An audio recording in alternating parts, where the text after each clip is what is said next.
placed their trust in Canada's new government's plan. We accept their support with humility, determination, and a clear understanding of what this moment demands for our country. Afin de répondre aux attentes des Canadiens en temps de rapidité et d'ampleur. Le travail qui nous attend nécessite de la collaboration, du partenariat et de l'ambition. C'est ainsi que nous continuerons à gouverner. Nous travaillerons avec tous les partis et tiendrons compte de tous les points de vue au Parlement. The world is more divided and dangerous. The impacts of foreign conflicts and accelerating technological change are increasingly being felt here at home.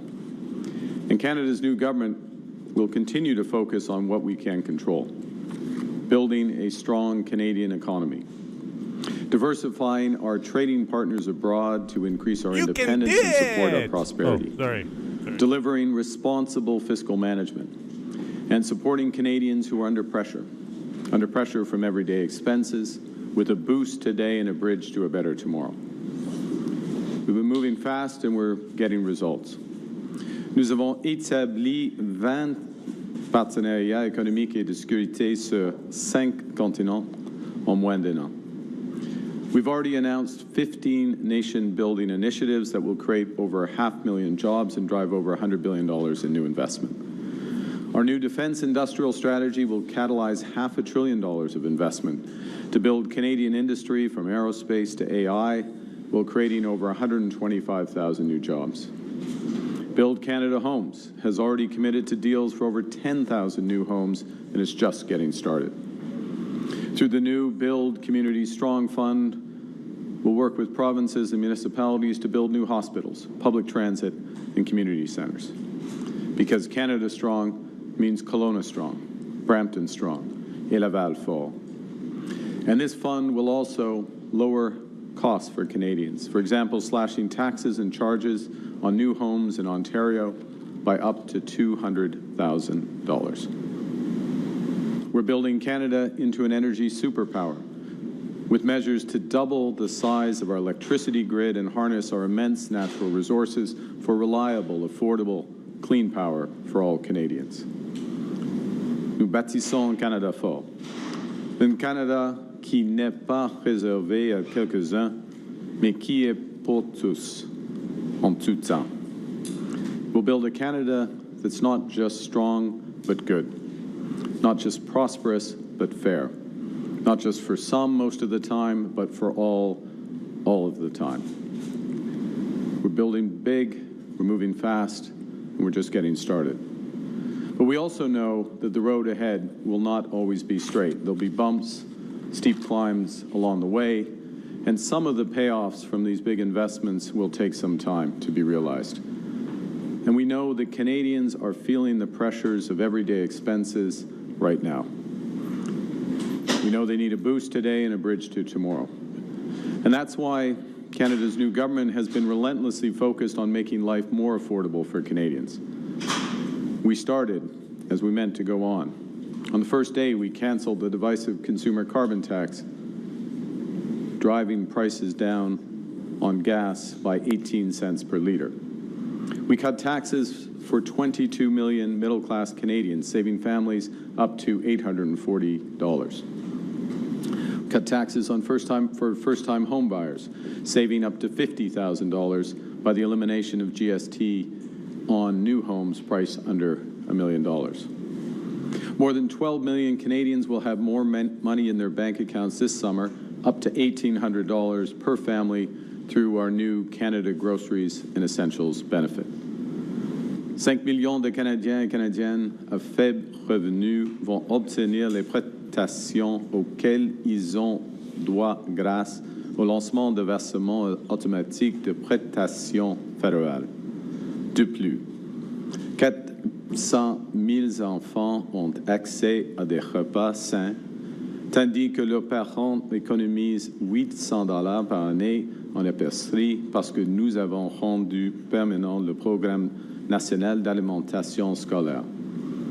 Grâce à notre nouveau partenariat stratégique avec la Chine, nous mettrons à disposition de dizaines de milliers de véhicules électriques à prix abordable au Canada.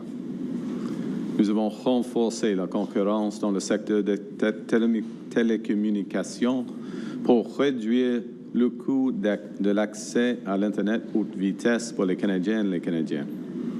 Pour vous. Now, we all know that because of the war with Iran, fuel prices have increased sharply around the world, including right here in Canada. So we're taking more action to help build that bridge over short-term pressures. With the Minister of Finance and the Minister of Natural Resources, we're announcing today that Canada's new government will temporarily suspend the federal fuel excise tax from next Monday until Labor Day. We're also removing the fuel excise tax on aviation fuels. This will remove up to 10 cents per liter on gasoline and 4 cents per liter on diesel fuel. Combined with our earlier elimination of the consumer carbon tax, our government will have reduced fuel prices on gas by up to 28 cents per liter. That's real relief for you and your family at the end of the day. Now, to be clear, today's cut to the fuel excise tax is a responsible, temporary measure consistent with what it takes to build a stronger economy, a more affordable economy, combined with sound fiscal management. When Canadians are facing financial pressures, they carefully manage their expenses, and they expect their government to do the same. That's why in Budget 2025, we made responsible choices to save Canadian taxpayers a total of $60 billion over 5 years. We're spending less on government operations so Canadians can invest more to build a brighter future for all. That responsible budgeting keeps your interest rates down, and it ensures we can protect the programs that make life more affordable for those who need it the most, including childcare, dental care, pharmacare, and school food programs. In the coming weeks, the Minister of Finance will present the Spring Economic Update with the next steps in our plan to build a stronger, more independent, more resilient Canada that works for all. En cette période de bouleversements mondiaux, les Canadiens et Canadiennes se rappellent les enseignements de la dernière année. Nous devons prendre soin les uns sur les autres, les uns et les autres, pardon. Et nous devons nous entraider. We know we can't control what other countries do. We can control what we choose to do. And we choose to build a Canada strong for all Canadians. Thank you very much, and I look forward to your questions. Merci beaucoup. Thank you, Prime Minister. Merci. Build a country for Canada! All right, so Hi, Prime Minister. he doesn't Julian seem to Piper, be on Global cloud nine. He's very subdued. I thought he would be kind of doing the happy dance, but he's being humble. That's respectable, I guess. Are you concerned the way you got your majority will erode Canadians' trust in our democracy? Comments? Well, first, Leave 'em on the side. I'd point to the election results last night. We have a majority now in the House of Commons, thanks to the electors in Scarborough Southwest, in Terrebonne, and in University Rosedale. And as concerns individual deputies who make a choice to support the government's program at this crucial time for the country, whether they're from whatever political stripe, orientation, geographic region they come, consistent with the government program, we're fortunate to have them, and we're moving forward together with them. But the by-elections last night were in Liberal holds, so you didn't get any new seats. Well, I mean, Terrebonne, as-tu vu, Terrebonne, normalement, c'est... Ouais, c'est... OK. Dans le jugement du Cour suprême, ce n'est pas un liberal hold. Premier point. Deuxièmement, c'est la tradition, c'est un résultat différent. Et en ce qui concerne, dans tous les cas, la proportion de votes pour le Parti libéral a augmenté, a fortement augmenté. Alors, it's a strong vote in favor of those individual deputies, and I would remind that we are in a parliamentary democracy. Canadians elect the deputies. We're fortunate that we have 3 outstanding new deputies as part of our governing caucus, Dolly Begum, Daniel Martin, and Tatiana Auguste, and that we accept the results, as I said at the start, with... I'm sorry, I'm going to pause this for a second, because that's a great point that this person made. I don't know, there's a poor name. I'm copying it. The idea that, hey, well, let's just drill our oil in Canada, and then we'll be independent of the world oil, has been the talking point of conservatives for decades. And I bought it. I ate it. And now this Iran thing is making me very frustrated, to the point, not real like frustration, like outer frustration, outer skin onion frustration outside the body. So it's nothing. But it's a frustration of that this is basically, was kind of not a lie. Maybe they believed it was true, but it ended up being not true. So that's a lie. That if we drill all our oil and we only take this, then we don't have to worry about the Middle East. We are actually in North America's in a situation of that. Frickin', we got Venezuelan oil for free. Well, America does, for free, for crying out loud. They can open up a permit for any oil company just on a whim. Okay, maybe there's security concerns, God knows what. But America itself, US of A, produces enough oil for their own country's needs, and they're exporting. Canada as well, okay? Well, the Nephilim over in Iran decided to close the Strait. I just say that with a tongue in cheek. They decided to close the Strait. Boom, we pay 4 times the fuel. So there is no independence from the Middle Eastern oil because it's such a large glut of it. They can just change it on a whim, no matter what. Remember the oil crash? They still have that power. They just aren't using it. That's just my point. I'm not making a thing. I'm not against the oil. I'm just saying that argument, we need a new argument on how we can keep oil, because that argument of keeping our oil and selling it us and then we'll have a new industry isn't working. Electrical power is much more consistent and honest in their charging us, right?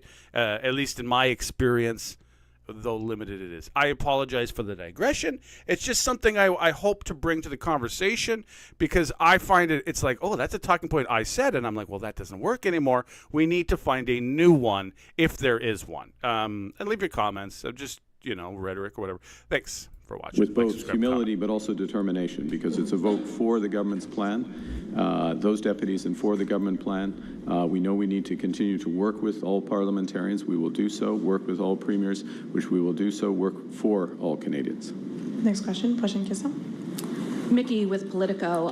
The Finland president is in town. We saw you running with him in London. You both love ice hockey. You also quoted President Stubb in your Davos speech. So what do you value most about your friendship with President Stubb? As in my role, he's a remarkable individual. He has many talents. He's a triathlete as well. I'm not going to be doing any triathlons with President Stubb. That would be quite embarrassing from my perspective. But what we value as a country is the deep relationship we have with Finland, the alignment we have on just a huge range of issues, from the coalition of the willing to support Ukraine, to helping to develop out of this disorder, and I don't think that's too strong a word, disorder in the international system, to rebuild a better system that works for the people of Canada, the people of Finland, the people of the world. And we will have quite extensive discussions both about specific bilateral areas of cooperation, but also about how we can build stronger together. Now that you secured a parliamentary majority, do you have the mandate you need to govern, or will you call in an election in response to those who suggest the majority is not legitimate? Well, I refer to my earlier answer. We live in a parliamentary democracy. Canadians elect deputies. Deputies vote with their conscience and support the program that they see best for their constituents and for the country. We do have a parliamentary majority now, and that is the product in the last 24 hours of strong support, increasing support for those deputies, the Liberal candidates, in those 3 ridings. So you're not considering calling an election? Not considering calling an election. Absolutely. I think very clearly Canadians want government to govern. Oh my gosh. Okay, so here I'm going to give a thing. Yeah, LNG, maybe there's a future in it. Just look at this, folks. Everyone who's addicted to this oil talk is almost frustrating. There's a billion other industries, and oil is dying. Think of the pillars. There was a great pillar, and it's going down, okay? Venezuela has been offline. Libya has been offline for oil, okay? These countries are now coming back online. Iran has been offline for selling to the West. Not all of the West, but a little bit of the West. They've been mostly selling to Asia. So not 100% offline. They've been, you know what I mean? But now they're going to, most likely, after this is over, hopefully, selling to the West more openly and bringing into our markets. Venezuela, who hasn't developed oil, who has like the most reserves in the world, is about to develop like it hasn't before. And before was, oh my gosh, the country went from zero to hero very quickly. So Canadian oil it takes a lot. It's not good oil. It's thick, it's bad. And so it's a very expensive development.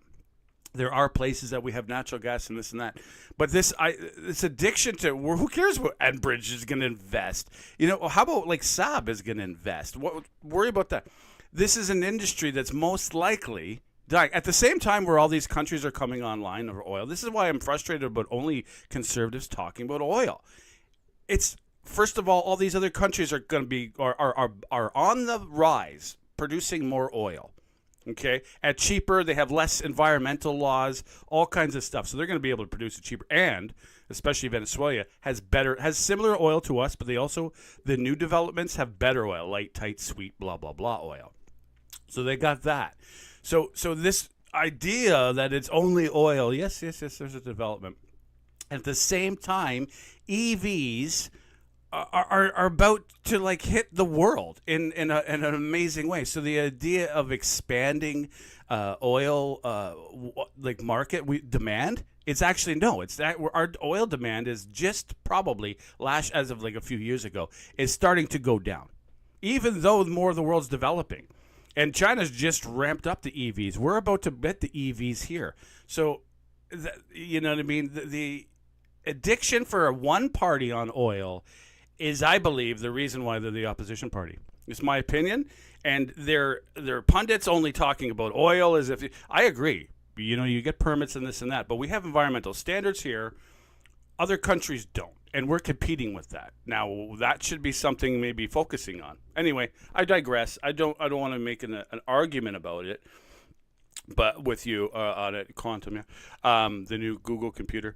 But that's just my stance on it. I'm not talking about green energy and this. Green energy? No, nuclear will not take longer to get ready. Nuclear energy, they have those small commercial models that'll be a stopgap. Hydroelectric power right now is the answer. China's doing it. Look at the new project in China. The numbers are so high. I only say it's 10 times the amount of power that all of Canada produces, but they are saying it's a lot higher than that. One project produces more power than all of this country, and Canada has more potential for hydro. Hydro, we don't have people on the water. It's just a very, very simple thing. Fusion is on the way in about 50 years. Fusion will create so much power. One Tokamak fusion reactor will produce the whole of North America, like it'll be in Chicago or something, you know. I don't think oil is dead.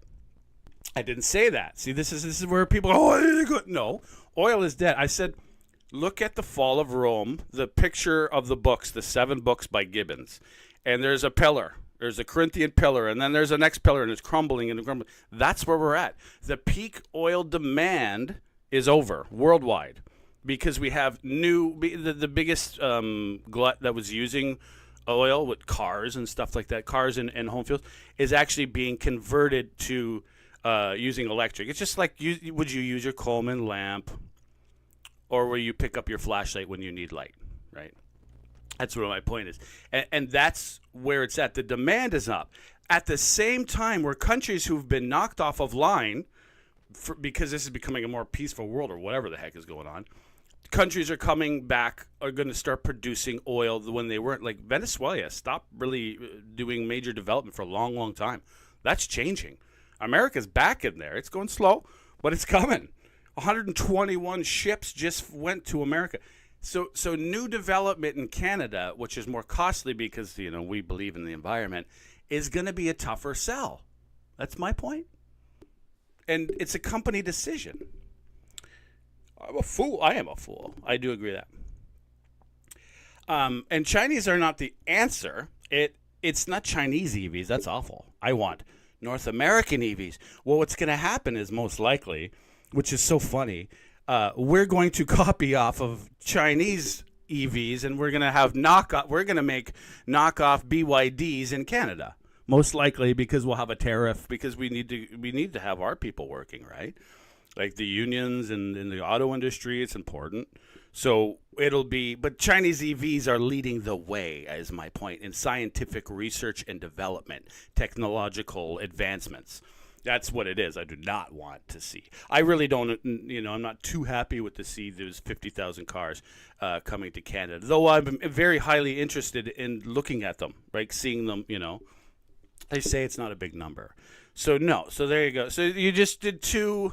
What are they? Not ad hominem. No, ad hominem and misdirection attacks on me. No, grow. no, grow. But I hear you.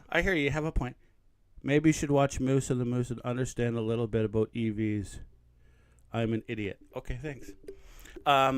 They will develop, but the problem is eventually we won't be here on the planet. We're in the middle. We're in space. Ooh, that's kind of a nice thing. Where space is nice. Mars, going back to Mars, check it out.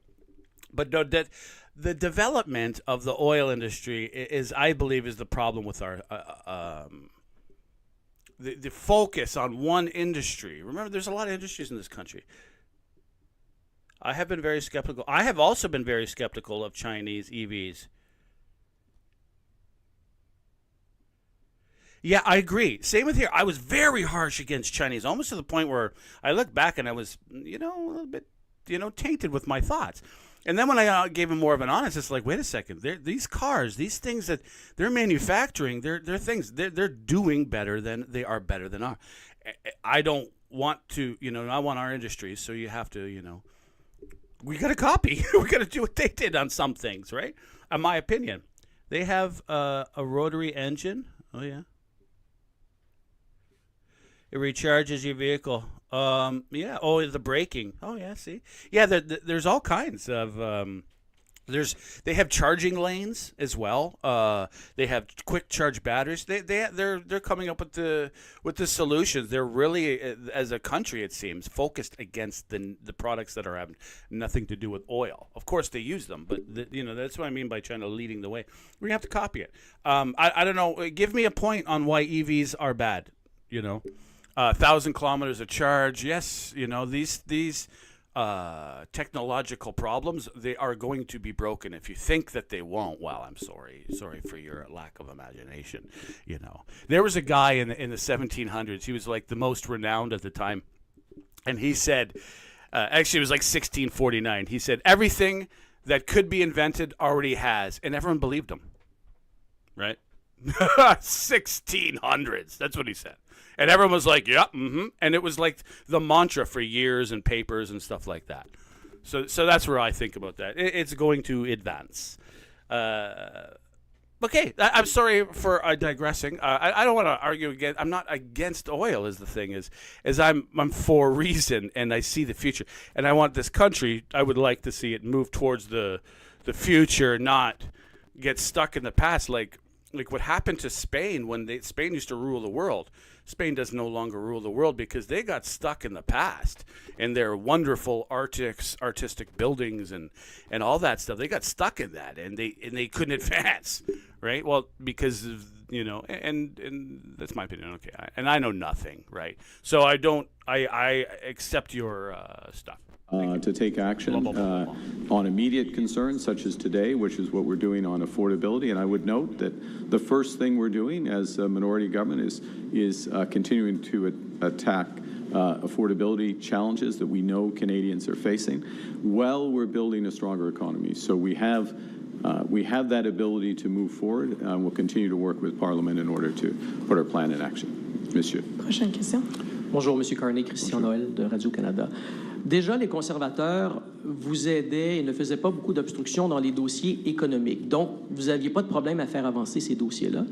Maintenant que vous avez une majorité, concrètement, quels sont les sujets, les dossiers que vous allez faire, que vous allez accélérer et que vous aviez besoin d'accélérer? Merci, M. Noël, pour votre question. Alors, il y a plusieurs priorités, mais je vais souligner trois. Premièrement, l'abordabilité. Alors, la première initiative, c'est ce projet de loi. Ce sera une Ways and Means afin de réduire la taxe d'accise fédérale sur l'essence et le diesel. Et c'est le premier aspect. Deuxièmement, le logement. Nous avons un projet de loi devant la Chambre pour la Maison Canada. Il faut avancer ce projet-là. Et des grands projets d'accélérer l'approbation, de mettre en œuvre des grands projets de contre-cœur, de côte à côte du Canada. The question in terms of economic priorities, I'd say I'd highlight three. In fairness to Mr. Noel, it wasn't specifically on economic priorities, but was the preamble. First, affordability. There's this initiative here that goes directly to affordability concerns. Secondly, working to accelerate our housing program and our community build program. There's a bill before the House on Build Canada Homes, the structure for Build Canada Homes, which will help accelerate at scale these projects. And thirdly, the large projects. But I'd add one more, si je peux ajouter une quatrième. Et ce sera donc la mise en jeu économique dans quelques semaines. On met l'accent pour un Canada des initiatives afin d'assurer que le progrès du Canada bénéficie tous les Canadiens et les Canadiennes. Okay, so we're putting in place, to put it in English, we're putting in place a series of measures. Some will have short-term payoffs. Many will have payoffs in a few years. The bigger projects, the bigger initiatives, we have to change fundamentally our economy to be stronger, more independent, more prosperous. But we want to make sure that those benefit all Canadians. And in the spring update, which the minister will in due course announce the timing for, and the initiatives, of course, in that, you'll see more emphasis on taking where we're going with the economy and making sure that it benefits all Canadians. Vous avez maintenant une majorité. Vous avez des nouveaux députés. Vous avez du temps devant vous maintenant, 3 ans si vous ne déclenchez pas d'élection anticipée. Songez-vous à un remaniement ministériel d'ici l'été et pourquoi? C'est pas dans mon plan d'avoir un remaniement ministériel. J'ai eu la chance d'avoir un cabinet très, très capable. Il y a beaucoup à faire. Et c'est dans un sens, M. Noël, c'est un point en général. On veut gouverner, on veut agir. Il faut avancer. Ça, c'est le mandat des Canadiennes et Canadiens. Oui. Prochaine question. Next question. Good morning, Prime Minister. Kate McKenna from CBC. I just wanted to push you a little bit on that question from my colleague. Some of the things you mentioned, housing, gas tax, major projects, these are all things that have received either rhetorical or legislative support from the Conservatives. So what specifically can you advance that you weren't previously able to advance with the minority government? Well, we've had a variety of Ooh, a issues, rhetorical question. Ooh, la la. Things have taken longer than they necessarily would, where debates have been more performative than actual around debates around substance. I don't want to read into the record, although other deputies in Parliament did read into the record their love of cats and dogs and but these are examples. These are real examples in committee. You get the pleasure of covering committees. And I ask you, and I say this as someone who's testified to committees in front of the Canadian Parliament, in front of the UK Parliament for decades. There's a difference between real testimony, real substance, getting to issues, debating aspects of law, advancing. That's the job of parliamentarians, and showboating. We're going to have less of that. We're going to have more substance. I think all parliamentarians, in the end, will. A Darth Vader. No! We must have more rhetoric and more baloney in committee. No, I'm kidding. It is good to have a little bit of excitement. You can't stop that. But what he's saying is he's not doing any, they're not having his people, because he can only control his people, mostly. He's not going to have his people read out of phone books, no filibustering, no silly answers. He's going to be going to committee. His people have a new order, I believe, is what he's saying. Have a new directive to go to committee and answer questions as honestly and best and get to the bottom of things without obfuscating questions. You know what I mean? Just let it through, the answers through. That's what he's saying. We'll see this in practice when they find a scandal that makes people roll their eyes, but it makes other people scream at the screen, right? You know what I mean? You're like, it's not a big deal. It was a mistake, whatever. And then there's other people going to be like, it's the end of the world, right? You know what I mean? So then they have to react. That's the politics. And we'll see. We'll see if his ideals can continue through the baloney that no doubt what will happen as it's politics, right? It gets, Appreciate that, even if it's Anyway, a change that's good. for some of them. Ça c'est un changement, d'attitude, de manière, dont le comité, par exemple. Voudriez-vous une réponse en français ou non? Oui, OK. OK, ouais. Mais il faut écouter. C'est pour vous, monsieur. Alors, non, sérieusement, c'est un aspect, c'est un changement de la gestion ou la manière des communautés, d'avoir des débats de substance, pas de performance. Et on a vu plusieurs exemples de performance en automne, mais c'est le temps d'être sérieux. On va être sérieux. Follow-up? Oui. Some of your bills have been criticized by senators, opposition, for including they call them poison pills. What checks and balances are going to exist for you now that you have a majority government? Some examples might be the lawful access in former C2. Lawful access, that would be lawful access that's supported by virtually every law enforcement agency in the country. This is an exceptionally important issue. We all know how we communicate, increasingly in different channels of communication. And the fact is, and I'll give you the example, I just spent a number of hours with Peel Police in their serious crime unit and on their action unit that's working against home invasions, extortions, auto thefts. The biggest thing they want is lawful access. So this is this is a serious point, if I may, Kate, which is that this is not a poison pill. These are important issues, and that is a framing of an issue that is tying the hands of police forces behind their backs unnecessarily in this time. Now, we will go through processes for any bill. Certainly, any bill related to. So I just, it's just about to pause here. Yeah. All right. Yeah.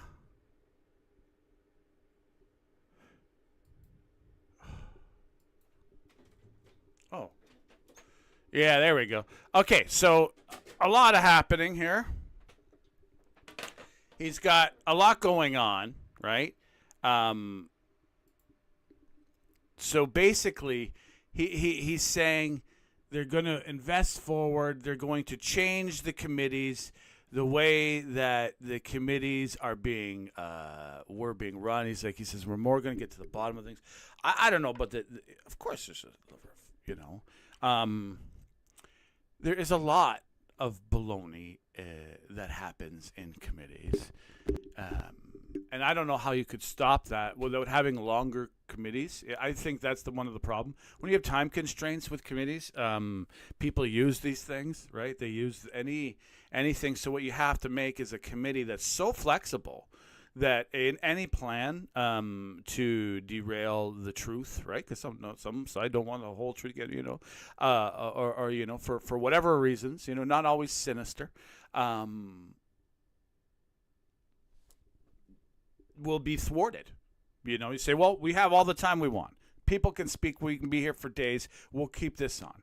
We have a secondary committee to carry on other work of this committee so we can focus on this issue and not have to move on. Because that's what always happens. Like, we have to move on. We have so much stuff piled up. Well, this is enough. This is enough. We've learned enough. Let's move on. And that's what happens all the time. Well, they got backbencher MPs. They should be. We should say, hey, let's put this to the B team backbencher of this committee. They're going to research this for the next 6 months because it's taking too much of our A team time. Let's give it to the B team, and we'll find out. And instead of move on, I think the better way, especially with issues that are, obviously are. We're obviously not doing better than China in the last 20 years. They've been developing like crazy, and we have decided that homelessness and drug addiction is we're not doing very well. I don't believe we're doing as well as them. Hey, we're doing great over the West. But, right. And so there we go. We're having new committees and stuff like that. I don't know how much that lost. His other spending of affordability measures, he spoke about bringing down costs. I think 10 cents a liter is the one, up to 10 cents or 15 cents a liter, something like that. We'll see. As the one measure. Other measures should cut costs, temporary measures for the Iranian war. So, these things. Everyone's all hooked up about pipelines. Okay, great. If you work for Enbridge, that's great. Yeah, you got stocks. Yeah, great. What's it called? The Liberals? The band? Bobby, Mary, Michael, Jeff. It's like, I couldn't imagine spending 1 second thwarting anyone's, work. It's wasting my time with someone who It's, but what they always say is that you paint up. So obviously, you go after someone who's better than thou. So flock off. 0, 1, 2, 3. Okay, so this is a beautiful thing about the politics. There is actually something happening here. In committee, we may actually see more work being done in committee. I think that's great. We're also going to see lower gas prices.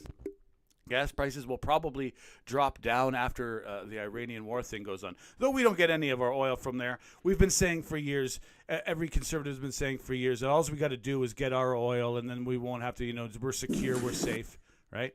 Well, that turned out to be completely untrue. Because on the whim of one guy in Iran, or whoever, who God knows, Lord knows what's going on in Iran, we got 4 times the fuel. And we're like, wait a second, we get our fuel from there. But the conditions of the world. But you're like, wait a second, we don't even have a problem on this side of the world yet. But we're paying for it. You know what I mean? These things are obviously so interconnected. Oil will always, in my belief, always have this built into it. The Middle East produces so much of the oil, they will all, and it's a conflict zone of conflict zones. You blame Trump. Listen, the country didn't have the internet for them. The country that produces, I don't know if it's one of the most producing oil countries in the world. It didn't have their internet running for a month. They had killed 40,000 people. You know what I mean? Yeah, Trump, all you like. These things happened that's not conventional warfare stuff. That's, blame them all you like, they were having a few issues, but obviously having a few issues after that October thing was a little bit, you know what I mean? A horrible idea. And, they're reaping. Now we are. Like I said, Iran is a beautiful place, beautiful country, beautiful people that's been closed to the West for a long time because of this hatred wall. And I personally hope to see, hey, they can have their ideas in there, but it would be nice, to have a more open world, right? More, weave us into the fabric, and they can have their rhetorical debates that are like not wanting to eliminate a whole species or people, right? People, or nation. You know what I mean? Like, I can't believe the rhetoric that would be on there, and people are like, oh, it's fine.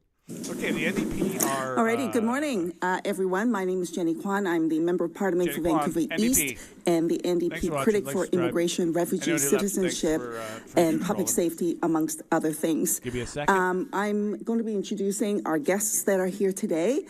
First, we have Avi Lewis, the leader of the NDP. We have Vasinthi Venkatash, the Associate Professor, University of Windsor of the Faculty of Law.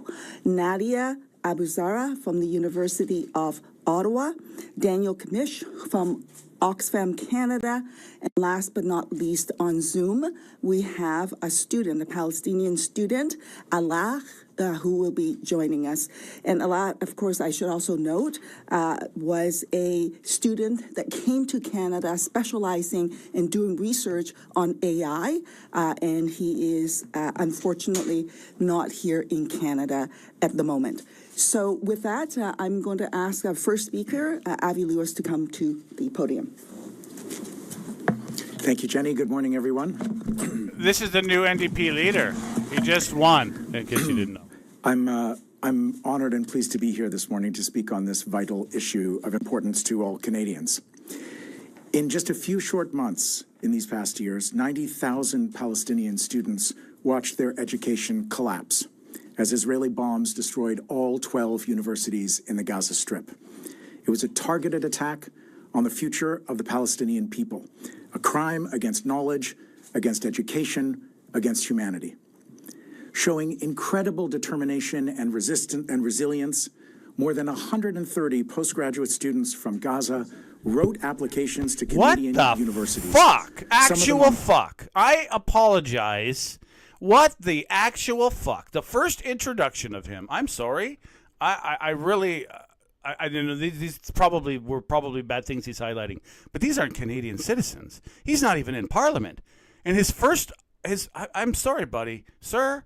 He's probably going to do better after this, and I know he probably hates me. I got nothing. Gazans and Palestinians, what happened there, it seems to be very horrible. That's why I even stopped. I was covering it, if anyone noticed. I stopped covering it because it was getting pretty, you know what I mean, controversial. So it was like, well, this channel isn't about controversy, so I had to pull back. But the first issue shouldn't be about another country's people. You're a third-rate party. Fourth-rate party. You don't have any power.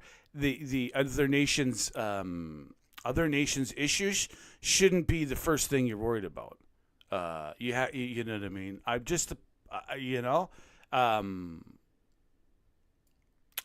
I think hopefully this is a long one, but I think it's starting off not great. I don't know.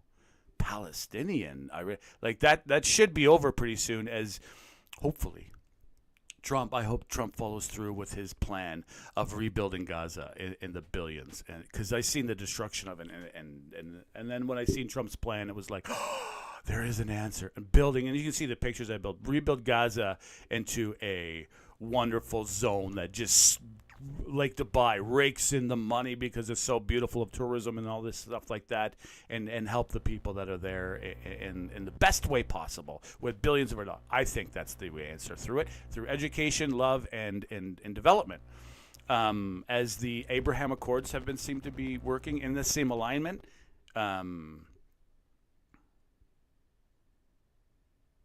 But because I don't know where he's going. Moved, displaced from their homes, struggling with internet access in bombed-out neighborhoods surrounded by war and starvation.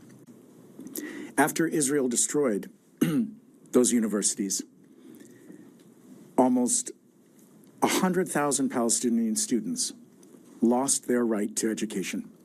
And now more than 130 have applied and been accepted at Canadian universities. Nous avons été témoins. Oh, that's a good thing. So he just did a note. I went on a tirade for nothing, maybe. We got them here in our schools now. Okay, so we have 100,000 people in our schools that lost their education. Now they can come here. This is a good thing. So, I can't afford to go to school here. I tried to, maybe I can. I haven't tried hard enough. That's my answer. I haven't tried hard enough. It's just not an easy path for someone unless you're younger and you're already in that system, or you have money, right? It's basically you have to have the money.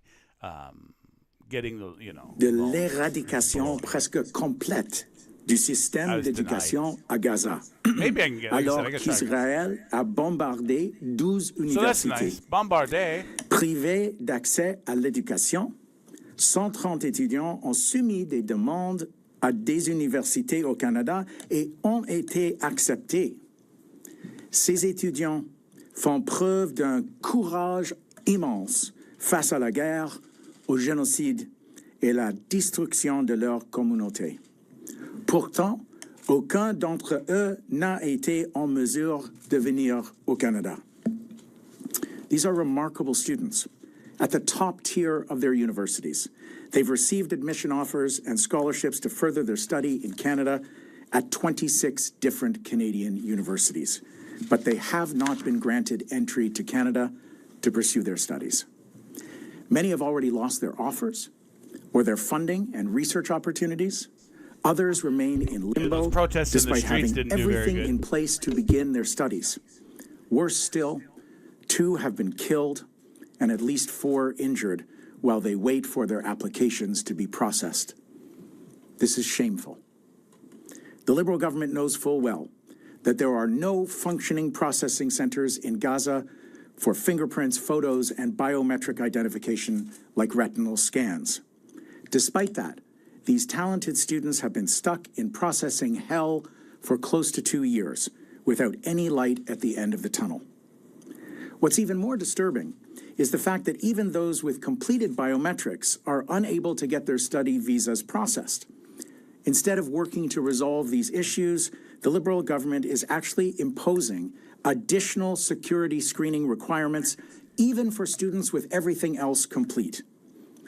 There are some 27 students who have made their way out of Gaza to Egypt, and 2 still in Gaza, all of whom have completed their biometrics. And still, they've been stuck in limbo for close to 2 years with no update on their applications. The government says there's nothing it can do, but that is not the case. Countries like the UK, France, Italy, and Ireland have all provided pathways for students in Gaza to come and study at their universities. Quand le gouvernement prétend qu'il n'y a rien à faire pour ces étudiants, Yeah, and they're having all those countries are having issues with they can't even support the Iranian thing right now because their countries, their populace are they invited so many. This guy, I'm sorry, he's got a lot of points. He's right. He's right. He's correct. But these students, it's great giving them scholarships. Holy crap! Those should not go to Canadians. But this is what we're in. How long is this? We're in 20 minutes in, 10 minutes in. Anyway, sorry. And the crises security screening. and Oh my invasion gosh. and war I in believe in Ukraine, everyone being Afghanistan, monitored, and Syria. that would have The to be federal voted on, government implemented stream. flexible policies, including exemptions, deferrals, and third country processing. En 2015, le gouvernement a accéléré. Anita asked, does that guy have any seats? Yeah, he has seats. He doesn't have his own personal seat. What is this? Louis Payne. Communists saying communist things. Yeah, well, there's a lot of communism even in capitalism, it's just smaller. It's just not a whole government thing. But I don't know about this is communist things. He's talking about, I'm not sure, Palestinian students who of course their schools were you know what I mean, the whole place, horrible things, horrible both, like, oh my gosh, what happened on the day, oh my, that just, so these students, 100,000, are going through security screening, and he wants it faster. I don't know, I believe in security, higher security, monitoring everyone at all times, though that you'd have to vote on it. And I don't know if there's many people in the same agreement as I would be. Like, as long as it's inobtrusive, like AI kind of, everyone, every time. And those that watch cannot be a part of society. They have to be totally disconnected from it. The money system, everything, because they could do damage very easily. So if they have that, you give them a home, a life, this and that, independent thereof, and their children could choose to come back in or not. So he personally does not have a seat. Avi Lewis, Avi is, I think Jeff Angie,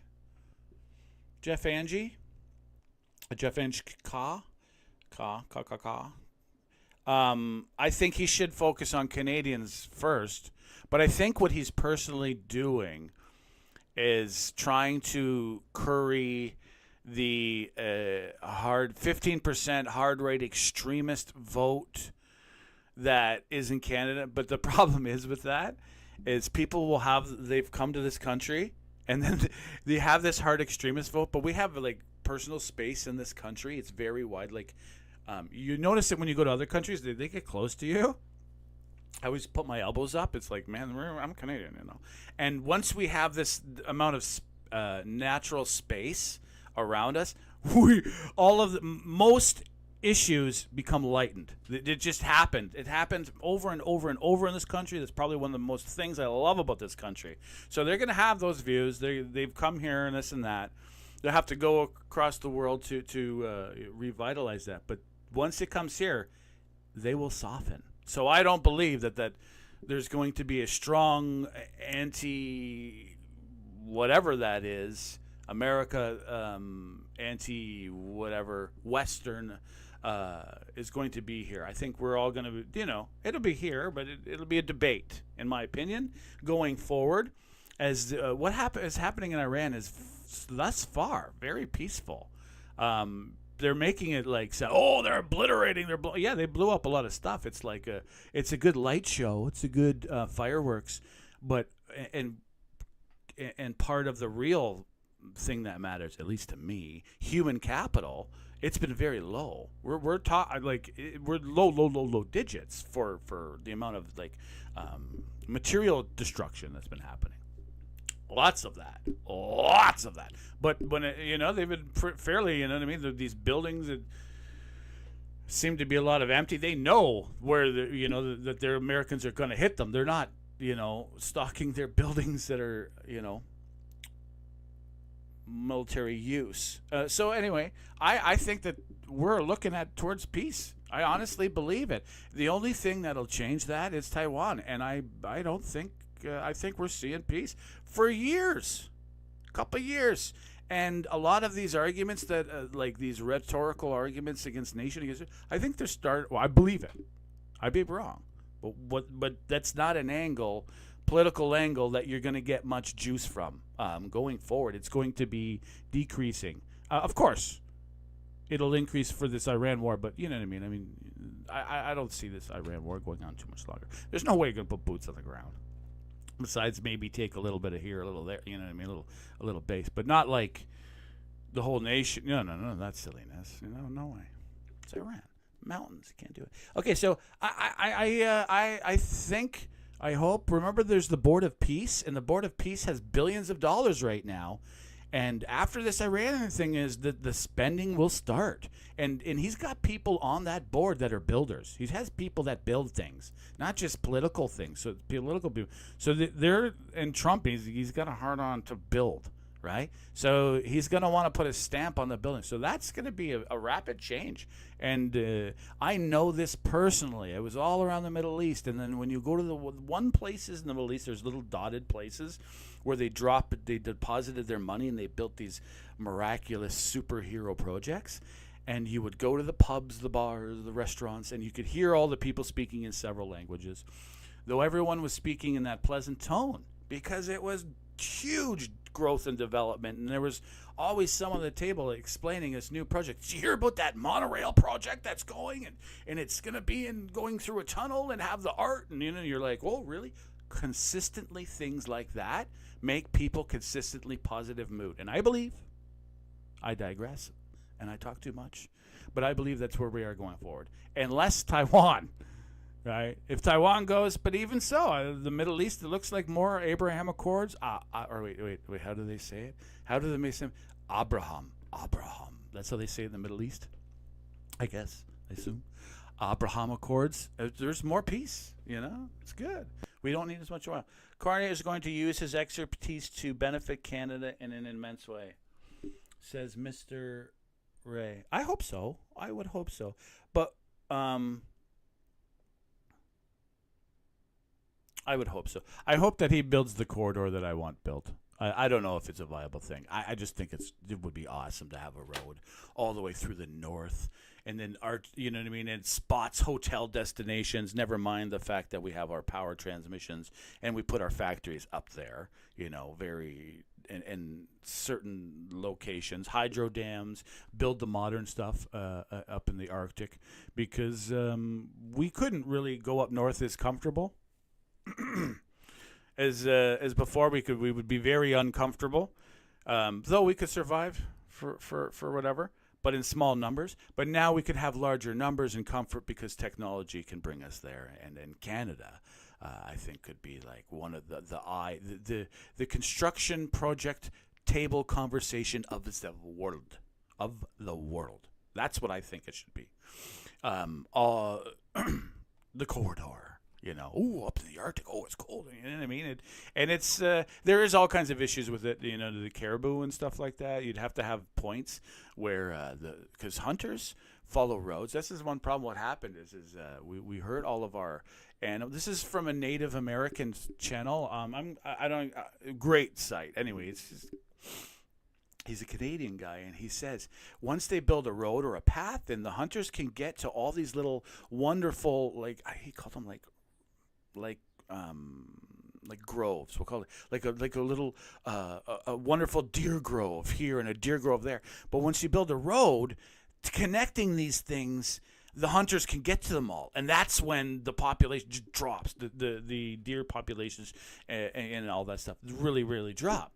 So roads, now that we know this, we didn't know this before. Now that we know this, you have to, if you're building a highway all through there, and we don't want to wipe out our caribou, you have to build certain spots in roads and stuff like that where it's rough terrain. Separating the two, so hunters can't easily trotch along a highway and wipe everything out. That's my talk about the corridor. That's what I think he should be talking about personally. Though it is an issue, I think what he's trying to do is he's trying to get the angry Middle Eastern vote on his side first. And I there's probably some people, but I don't know.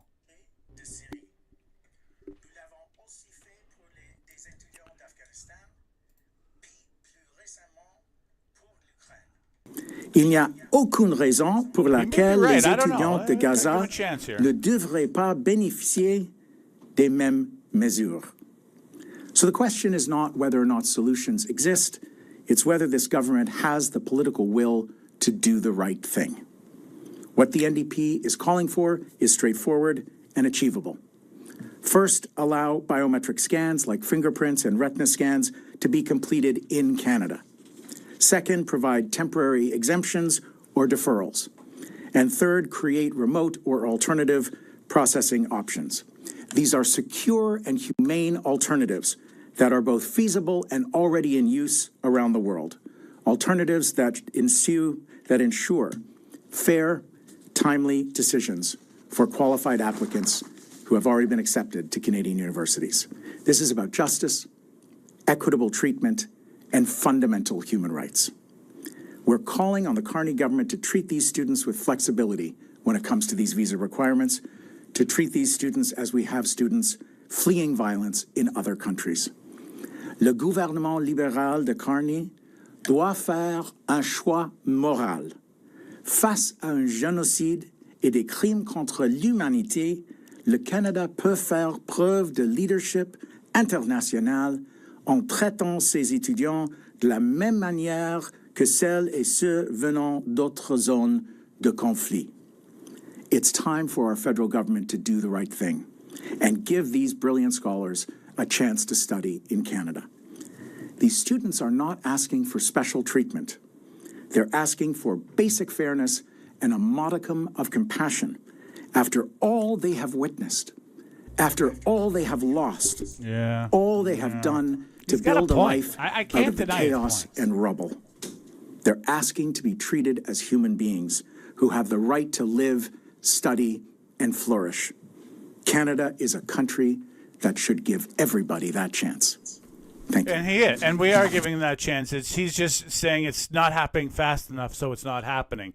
No, it's happening. And he had some solutions, retina scans, controversial, and other things, security cans. But the thing is using other countries' data points are like, wow. That was his whole press conference. That's his first press conference. I guess he's going for the Palestinian vote. I don't know. I think education, yeah. We have a lot of Canadians that aren't getting educated, but getting, if they're here, given to the country, they want to get, I believe that personally, to immigration, I think that there should be you have to give to your time. Like the National Guard, I don't believe in all the military part only. We think we should have more of a National Guard thing. Like people that go around and clean up communities with parkway, waterways, all these stuff that large projects that sometimes the town would like to do can't afford to do, and they need a little extra people. You know what I mean? Small things like that. And then cleanups and whitewashing, stuff like that. Nothing to do with policing or anything like that. That full-time people. But, yeah, it could work that way. I think, then these people that have an argument, they're coming, they say, hey, listen, they're contributing. They're doing the National Guard service. It's enough from you, thank you kindly. You know what I mean? Then they have something, right? But when someone comes in, then this person throws a slur at them, they can't really say, well, but they don't have as much. But giving a few hours a week, I guarantee you, everyone who comes to this country would be happily do it, right? Happily, be actually excited to.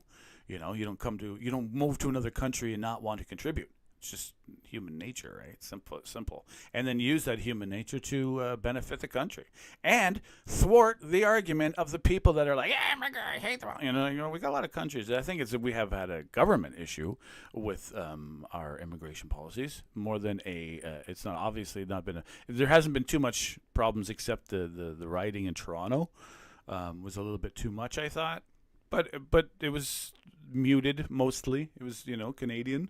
Right? Nothing got, I didn't see much reports, didn't follow it heavy.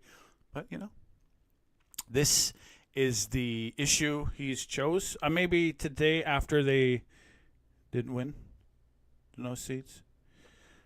I'm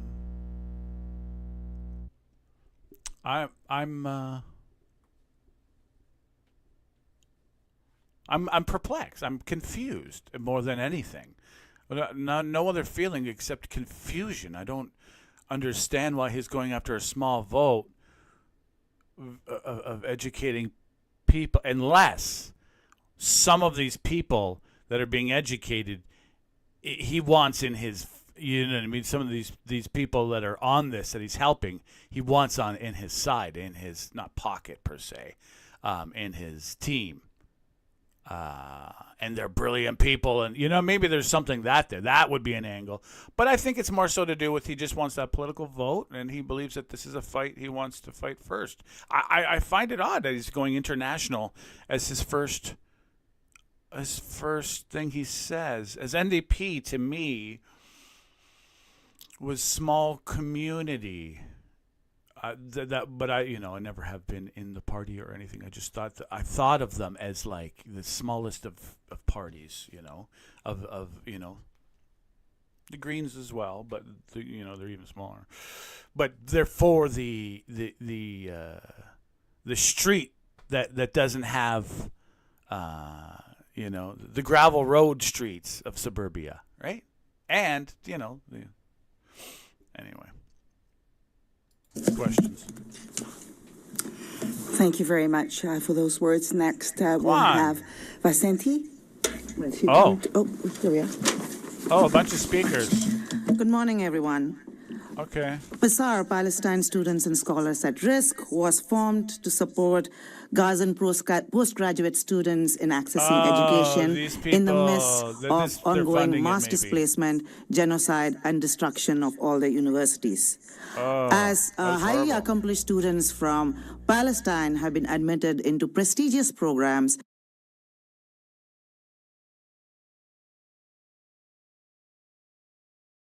not want to go to court. Legal action is a last resort after nearly 2 years of delay and unanswered requests. Despite the hardships of living in Gaza alone, Support our Canadian academic institutions.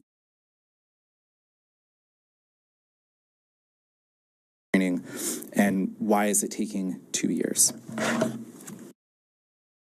Fair treatment for these students. I just want to say one point, that this discourse on biometrics is a distraction. Because if it was about biometrics, then what about all the students who have managed to escape to Cairo or even to Jordan?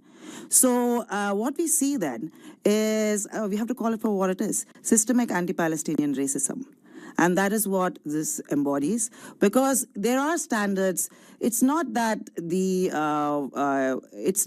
security interests cannot be taken into account in IRPA or in any other process. But what the law says is that security interests or public interests, there has to be evidence for imminent threat. There has to be evidence that there is a serious risk to Canadians, or even a probable risk of safety or of security to Canadians. In this case, these students have got no correspondence. So what they have is yeah. Well, CSIS is in a troubled spot right now. There's wars going on over there. Okay. Air's interconnected. I don't envy their job right now, finding out who's good and who's not. Basically, bureaucrats. Baloney. Canadian.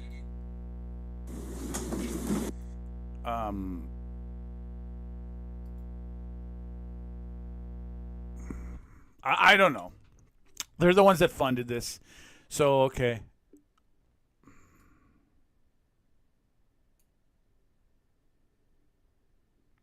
I'm trying to find the close here. There we go. Yeah, I'm gonna put something else up here. That's the NDP. They have I don't know. This is it seems to be they're ready for the protesting, and I don't understand their angle. And I personally don't think it's a good political move. I think it's actually abhorrent a little bit to your first thing, you know what I mean, Canadian taxpayers, and your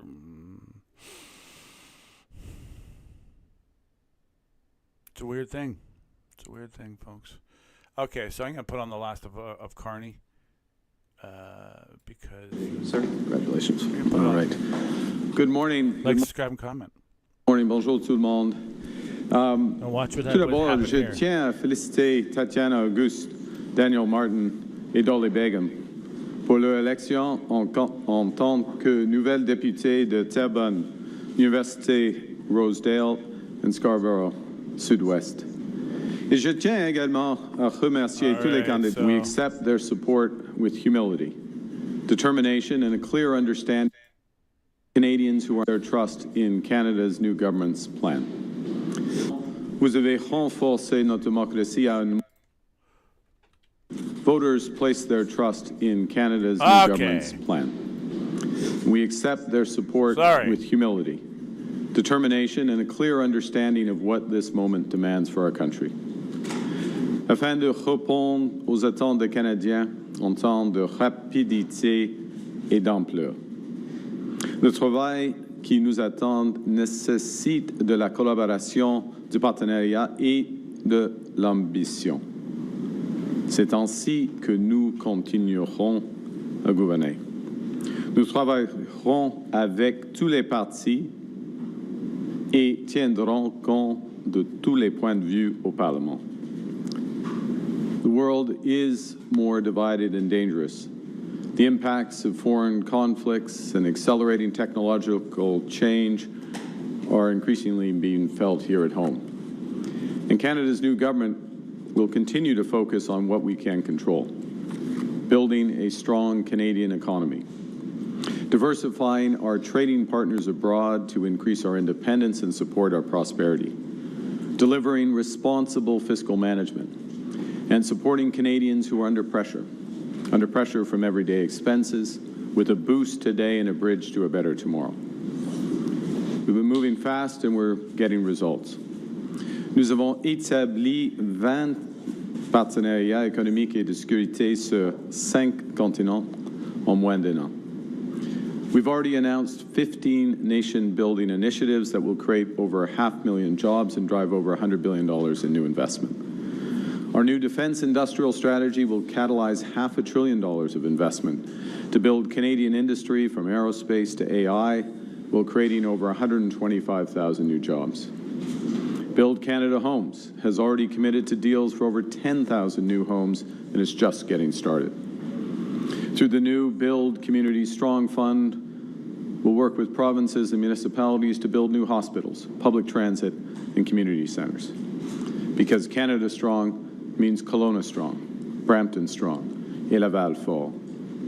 And this fund will also lower costs for Canadians. For example, slashing taxes and charges on new homes in Ontario by up to $200,000. We're building Canada into an energy superpower with measures to double the size of our electricity grid and harness our immense natural resources for reliable, affordable, clean power for all Canadians.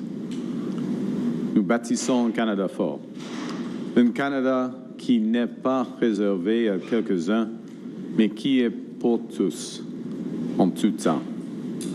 We'll build a Canada that's not just strong, but good, not just prosperous, but fair, not just for some most of the time, but for all of the time. We're building big.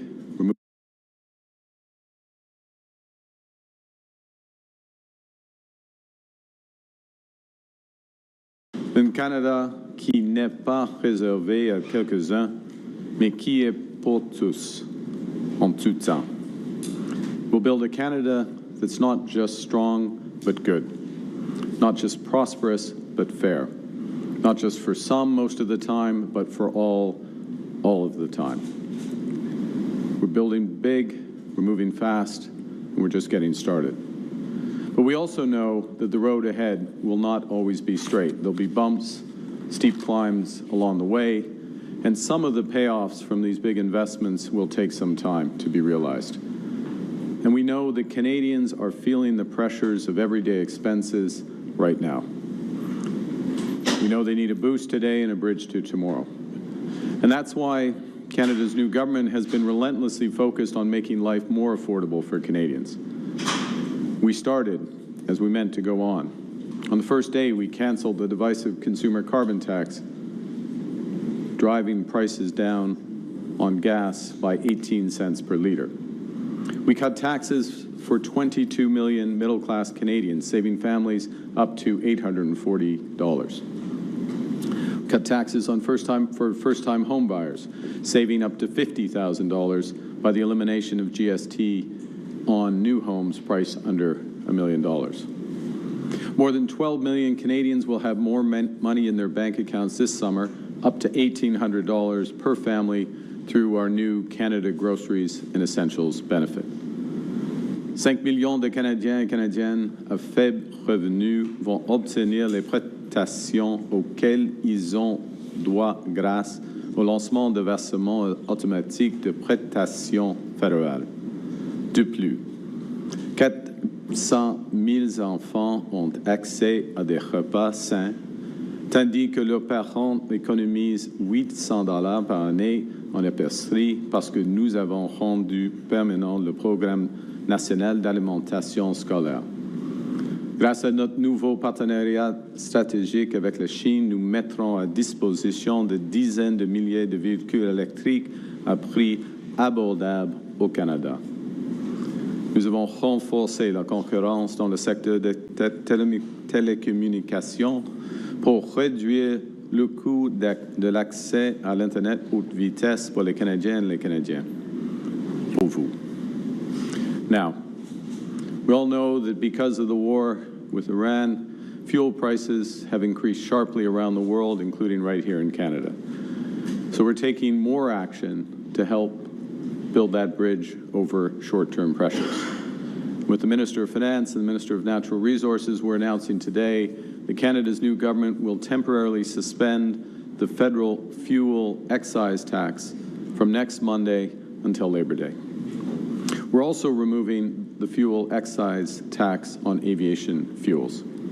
This will remove up to 10 cents per liter on gasoline and 4 cents per liter on diesel fuel.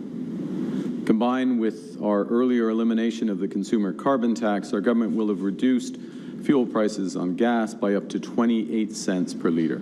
That's real relief for you and your family at the end of the day.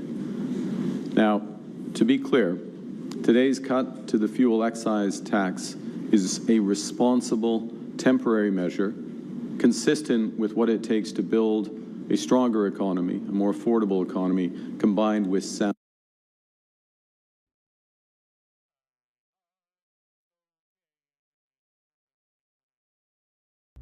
Okay, so just to pause here for a second, he says, okay, they're cutting the excise tax on gas. There's a bunch of taxes that are no longer going to be taken off. We get 10 cents plus more. That's happening now, and that's what they're going forward. For affordability measures, I personally am like a big believer in things like, hey, if you're worried about affordability measures, the biggest, I think, cost is like, your gas bills and stuff like that. That can be fixed by government. Your gas bills for travel, trains, right? So someone who has enough money, who will complain about the prices, but it doesn't really affect them. It's just, a complaint. But won't be affected in any shape, way, or form by the gas prices, will be fine. But train systems, public transit, for those that are affected by these things, that is their answer. The other person who will complain, they'll probably have a larger say in government because they have a larger voice. But are not really affected more than, hey, you know what I mean? They can't have 3 slices of cheesecake. They can only have 2, is the answer forward. You have that. That's the thing. But we've had in this whole nation, in America as well, a anti-train, anti-public transit system. And in one city, they said, hey, why don't you just get the counselors, these are counselors, city counselors, okay, to drive the transit for a week. They asked them, just drive it. And one did. That's it. They didn't even bother. And they decided to move the bus station nowhere near where the center of where the people go, only near suburbia where they were. It was an unbelievably and if they would have taken the bus system with the people that need it, they would have known in like 5 minutes. They're like, oh my God, this system sucks. It's stupid to put it over in the middle of nowhere because every bus, when it has to transfer, has to go all the way across town, up around thing, hurting traffic. Because you'd be on the bus noticing what the bus is affecting. Anyway, they didn't bother. Public transit and buses suck, but they are an answer, right? Train systems. We've seen China, I believe, one of the biggest reasons we've seen China, Japan, and other nations develop so rapidly is they've built these high-speed rail. They build a high-speed rail. People can get around, productive people can get around that aren't really in the full fold to buy Mercedes and this and that and the repair of roads and this and blah. It's a train. Those people, productive people, get to work and unaffected by the whims of the gas companies in the Middle East. And this is something that is an argument has failed in Canada. And I just have to say is all you have to do is look at what they've done and what we've done in the same amount of time.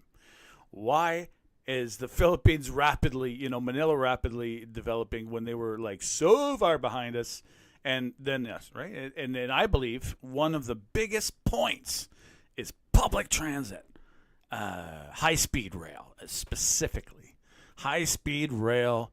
We could, in Canada, maybe planes could do it, but the problem with security of planes since 9/11, it has really dampened the plane situation, because if you could just hop on a plane, but now you got to go through such security, which is just, reasonable, but it makes it less effective.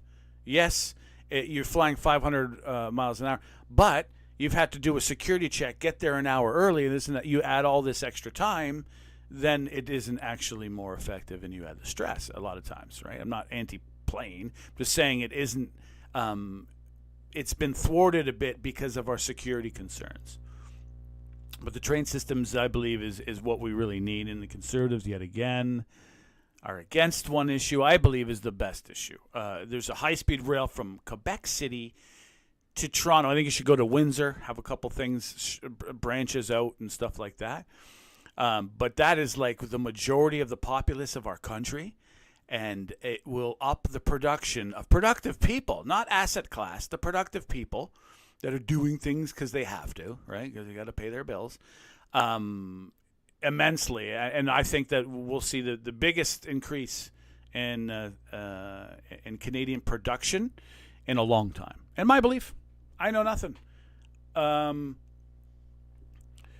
It's just because it helps people get away from the whims of the up and the down, and I have to spend it in the cars, and it's a pretty heavy industry. And I'm not anti car. I'm just saying, there has to be an affordability answer, and that one I believe is it. I repeated it many times. Fiscal management. Yeah. When Canadians are facing financial pressures, they carefully manage their expenses, and they expect their government to do the same. That's why in Budget 2025, we made responsible choices to save Canadian taxpayers a total of $60 billion over 5 years. We're spending less on government operations so Canadians can invest more to build a brighter future for all. That responsible budgeting keeps your interest rates down, and it ensures we can protect the programs that make life more affordable for those who need it the most, including childcare, dental care, pharmacare, and school food programs. In the coming weeks, the Minister of Finance will present the Spring Economic Update with the next steps in our plan to build a stronger, more independent, more resilient Canada that works for all. En cette période de bouleversements mondiaux, les Canadiens et Canadiennes se rappellent les enseignements de la dernière année. Nous devons prendre soin les unes sur les autres. Les unes et les autres, pardon. Et nous devons nous entraider. We know we can't control what other countries do. We can control what we choose to do. And we choose to build a Canada strong for all Canadians. Thank you very much, and I look forward to your questions. Merci beaucoup. Thank you, Prime Minister. Merci, Monsieur le Premier ministre. Ça va maintenant passer aux questions. Première question, Jillian. Hi, Prime Minister. Jillian Piper with Global News. You've been able to obtain a majority in large part thanks to 5 floor crossers, which the Conservatives have labeled as anti-democratic. Are you concerned the way you got your majority will erode Canadians' trust in our democracy? Well, first, I'd point to the election results last night. We have a majority now in the House of Commons, thanks to the electors in Scarborough Southwest, in Terrebonne, and in University Rosedale. And as concerns individual deputies who make a choice to support the government's program at this crucial time for the country, whether they're from whatever political stripe, orientation, geographic region they come, consistent with the government program, we're fortunate to have them, and we're moving forward together with them. But the by-elections last night were in Liberal holds, so you didn't get any new seats. Well, I mean, Terrebonne, as-tu vu, Terrebonne, normalement, c'est... Ouais, c'est... OK. Dans le jugement de, listen, du Cour suprême, there is a growth of a prime minister here from, oh my God, he's, off the cuff stuff is really good. And he did it in French because, French politics are more, they have more flair. The people have more style. Whereas, say, Toronto politics, we'll call it, are more straight-laced and this and that. Oh, he did this and scandal, you know what I mean, and stuff like that. But in Quebec, it's just more like laissez-faire, you know what I mean? Laissez-faire. I don't know how to say it anyway, the other way, but they're just more exciting a little bit. And that's who they vote for. They won't vote for the Poindexter guy who probably don't know. They're going to vote for that guy who's, And so he added a French expression to win. Like, whoa, which really gave it extra weight. He didn't have to have it necessarily. He did it with his words. So there's a little bit of rhetoric is all I'm focusing on here. Little increase in rhetoric work. Un liberal hold. Premier point. Deuxièmement, c'est la tradition, c'est un résultat différent. Et en ce qui concerne, dans tous les cas, la proportion de votes pour le Parti libéral a augmenté, a fortement augmenté. It's a strong vote in favor of those individual deputies, and I would remind that we are in a parliamentary democracy. Canadians elect the deputies. We're fortunate that we have 3 outstanding new deputies as part of our governing caucus: Dolly Begum, Daniel Martin, and Tatiana Auguste, and that we accept the results, as I said at the start, with both humility but also determination, because it's a vote for the government's plan, those deputies, and for the government plan. We know we need to continue to work with all parliamentarians. We will do so. Work with all premiers, which we will do so. Work for all Canadians. Next question. Prochaine question. Mickey with Politico.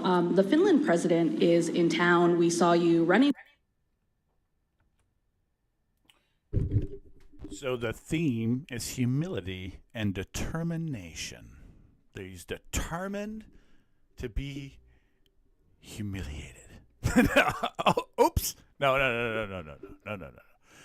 So that's not how it should be. No, it's determined. You can be humble, and then you can just go forward without the fanfare. I guess is what he's saying. It was pretty good. Having an extra measure thing. He's not. You can lose points in football for cheering when you win. Eh? Unsportsmanlike conduct. Right? So he's saying, I am playing humbly. I'm humbly happy. But no one gets humiliated. No one how humiliated. And she was right, though. They were liberal. The Liberals were leaning to win. If you were to step back and any point in time in the last 50 years, the Liberals were probably, you know what I mean? You could bet on the Liberals without knowing anything. That's a fact. Though, if they aren't doing good, they aren't doing well, you know what I mean? There's nothing that's 100%, right? But so it proves that the trajectory of them at least holding steady because they haven't done too much.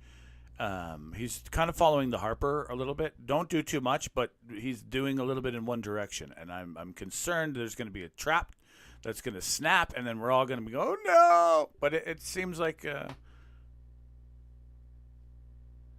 the world's going to need what Canada has, and with us being able to manufacture stuff like that for the big spending of defense, people trust Canadians. The one thing is that we need to have more security in our industries and stuff like that has to happen.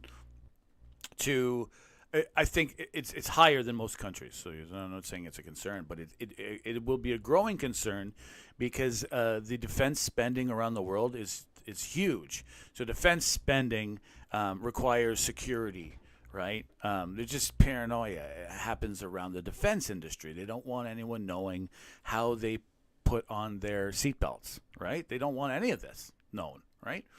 So we would have to, just like kind of put a seal, a stamp of approval kind of thing, add some luster to that part of Canadian manufacturing industry, because going forward, it's going to be important, right? So, you know what I mean? Having a Canadian department that, that talks to all the individual military people, politicians, and bureaucrats from other countries, as they will definitely come here to see their wares when it's coming, you know what I mean? Or contracts being gone through or, being negotiated.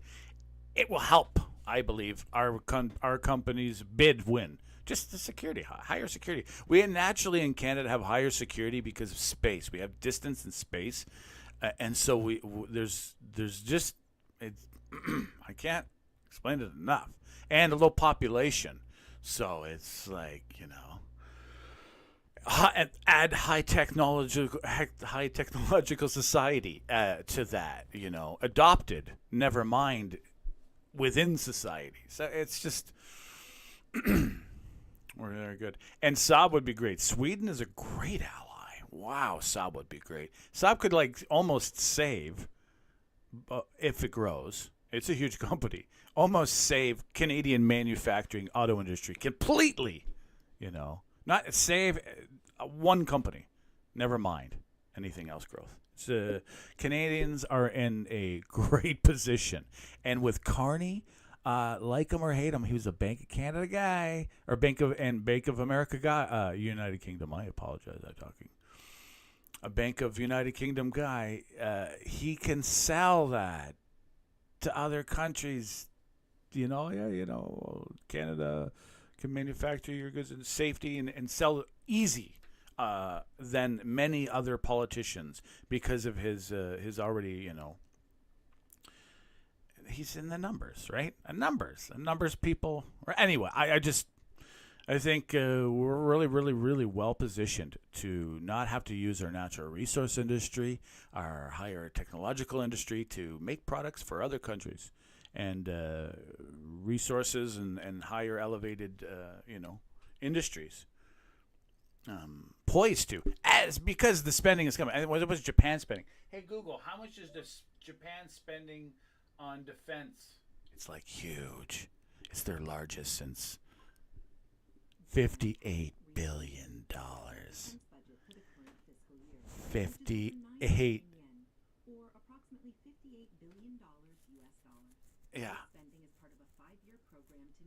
It's part of so 50. Hey Google, thank you. And then the $1 trillion. Up to 500 billion, whatever, from the EU that we can get in and tap into. American spending thing that we can do. Remember, anything that's under NATO alliance, if you're in the NATO alliance, you have to certain specifications and all these things, and if you're in the NATO alliance, you can only buy from NATO alliance countries. So we're already in. And now on top of that, our space, we had our security, and all these other wonderful things. We got it. And that's why I believe we'll need the corridor, because we're going to need a lot of the productive people to be bouncing around this corridor because, they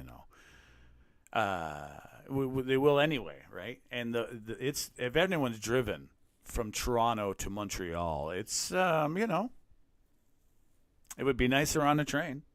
It's nicer on a train, I should say. I hope humbly we get going for it. Let's see. With him in London, you both love ice hockey. You also quoted President Stubb in your Davos speech. So what do you value most about your friendship with President Stubb?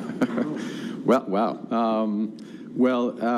As in my role, I mean, he's a remarkable individual. He has many talents. He's a triathlete as well. I'm not going to be doing any triathlons with President Stubb. That would be quite embarrassing from my perspective. But what we value as a country is the deep relationship we have with Finland, the alignment we have on just a huge range of issues, from the coalition of the willing to support Ukraine, to helping to develop out of this disorder, and I don't think that's too strong a word, disorder in the international system, to rebuild a better system that works for the people of Canada, the people of Finland, the people of the world. And we will have quite extensive discussions both about specific bilateral areas of cooperation, but also about how we can build stronger together.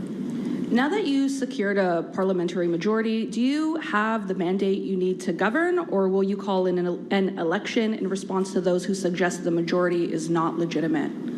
Well, I refer to my earlier answer.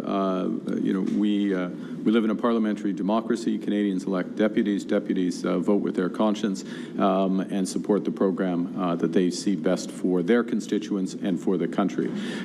We do have a parliamentary majority now, and that is the product in the last 24 hours of strong support, increasing support for those deputies, the Liberal candidates, in those three ridings. So you're not considering calling an election? Not considering calling an election. I think very clearly Canadians want government to govern, to take action.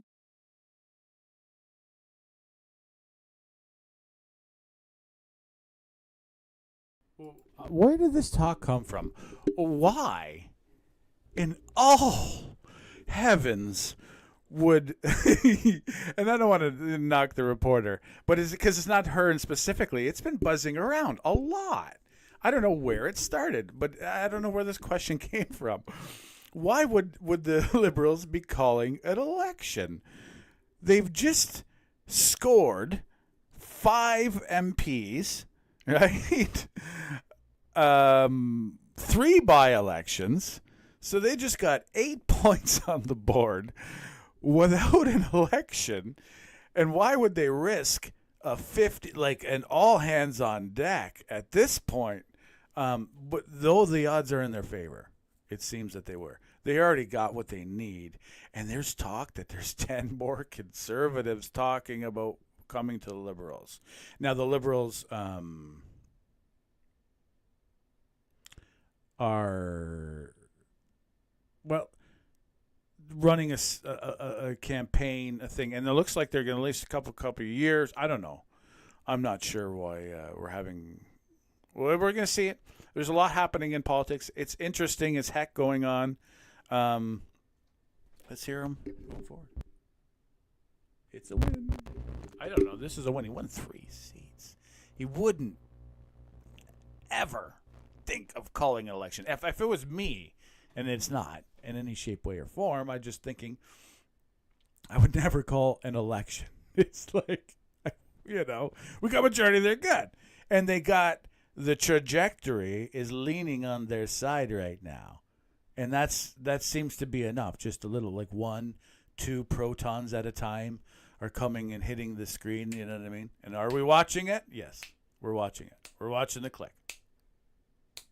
Giorgio Moroder. Okay. I think it's a good thing that we have a well-known international figure, Weffy type guy at the lead right now, because the amount of government defense spending. And it gives Pierre, who's a really good rhetorician, he's good at the, hurting the angry. He's really great at it. He makes you happy. You know what I mean? Frustrated and you laugh. That's a quality that is required. And in leadership, you can do that. But it gives some time to develop at the same time, you know. As we need to have this international flavor to get these contracts. These contracts aren't little ones. Like Saab is a jewel of Sweden, right? Now, what jewels are there of Finland? He's talking about, there's some. Finland's a great country, and the small population, but they do have some certain things. I think scissors. Their leader's a triathlete. He's an amazing athlete. He's pretty reasonable. I haven't done enough research on him, to be honest. But great. Thus far, you know. And they have some... Hey, Google, what is the major company industry in Finland? How... They have a few companies. Yeah, they have a diverse. Heavy communications, metals, engineering, manufacturing. Cone elevators. Oh, that's huge. And that's a good company. Nokia. Renewable fuels. Oh, Neste Oil. Wow. This is Neste Oil. That's like renewable fuels. This company is like pulp and paper, of course. Mobile gaming. Oh, okay. Smart marriage. Like this tiny country punches like thousand feet above its weight. It's ridiculous. You start looking at the numbers of Finland, and you're like, oh my god, really? They do this, and that. So, what if we get Nokia here, right? Because there's limitations of companies, huge companies like Cone, to expand in Finland, right? There's only a certain amount of population. There's only a certain amount of things. They can only expand as much as they can. So if they want to have a partnership with a great country that won't, you know what I mean, want to absorb them, we'll more likely take on some of their culture points. Canada's a great option. And we got Carney at the helm, a banking guy. So if the company needs... loans or connections, I imagine his Rolodex kicks butt. You know, I want his Rolodex. Imagine, you know what I mean, when Carney goes, like his Rolodex, if he had, you know what I mean, if he still uses one. But you know, if anyone who doesn't know what a Rolodex, the rolling filing, it's a filing system. Google it. It will be worth a lot of money. Go for a lot. And so that's a huge potential. Sweden, Scandinavian countries are really good. Sweden, Finland, Denmark has some Greenland. I don't know what country it is if Denmark is much. Large industry is I don't know, Norway as well. Norway does a lot of oil and gas. I don't think they have as much industry. I can't think of many, to be honest. But they of course would have. Oh yeah, Norway is maritime research and northern. They have all kinds of. They're they're very much advanced in all that angles of stuff. Norway. The northern countries, just because, you know, we're a northern country, are natural, right? You know, so if their people come here, they don't have culture shock, like, oh my God, how hot it is there. No, they're like, it's like Canada, but the trees are a little different, you know what I mean? It's the same, but different. You know, if it's a brown bear, they call it a grizzly or a Ozarg, you know? Anyway. On immediate concerns such as today, which is what we're doing on affordability, and I would note that the first thing we're doing as a minority government is continuing to attack affordability challenges that we know Canadians are facing while we're building a stronger economy. So we have that ability to move forward. We'll continue to work with Parliament in order to put our plan in action. Monsieur. Prochaine question. Bonjour, Monsieur Carney, Christian Noël de Radio-Canada. Déjà, les conservateurs vous aidait et ne faisait pas beaucoup d'obstruction dans les dossiers économiques. Donc, vous n'aviez pas de problème à faire avancer ces dossiers-là. Maintenant que vous avez une majorité, concrètement, quels sont les sujets, les dossiers que vous allez faire, que vous allez accélérer et que vous aviez besoin d'accélérer? Merci, M. Noël, pour votre question. Alors, il y a plusieurs priorités, mais je vais souligner trois. Premièrement, l'abordabilité. Alors, la première initiative, c'est ce projet de loi. Ce sera une Ways and Means afin de réduire la taxe d'accise fédérale sur l'essence et le diesel. Et c'est le premier aspect. Deuxièmement, le logement. Nous avons un projet de loi devant la Chambre pour la Maison Canada. Il faut avancer ce projet-là.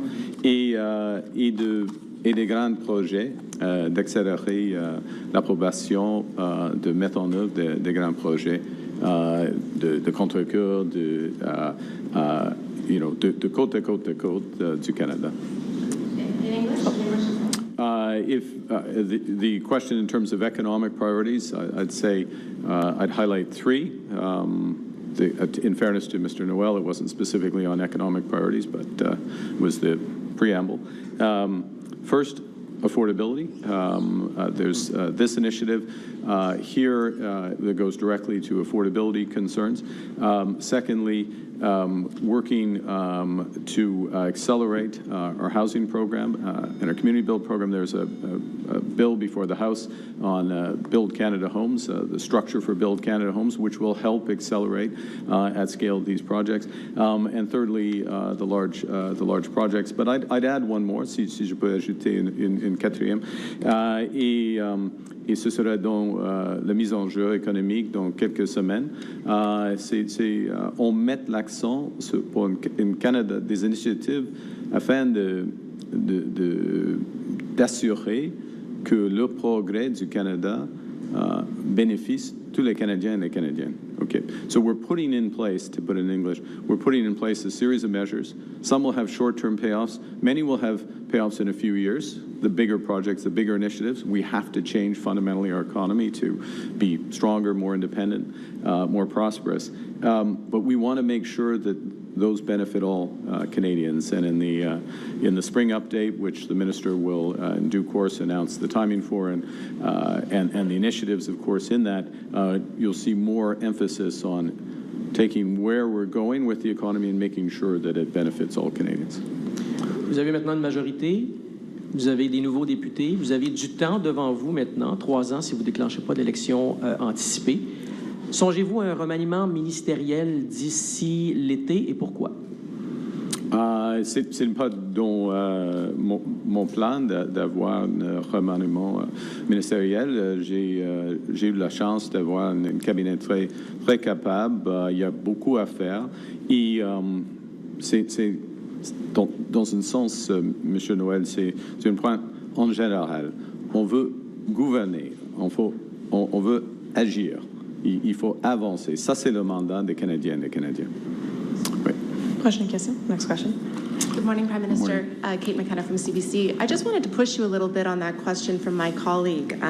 Some of the things you mentioned, housing, gas tax, major projects, these are all things that have received either rhetorical or legislative support from the Conservatives. So what specifically can you advance that you weren't previously able to advance with the minority government? Well, we've had a variety of issues over the course of the Parliament where things have taken longer than they necessarily would, where debates have been more performative than actual debates around substance.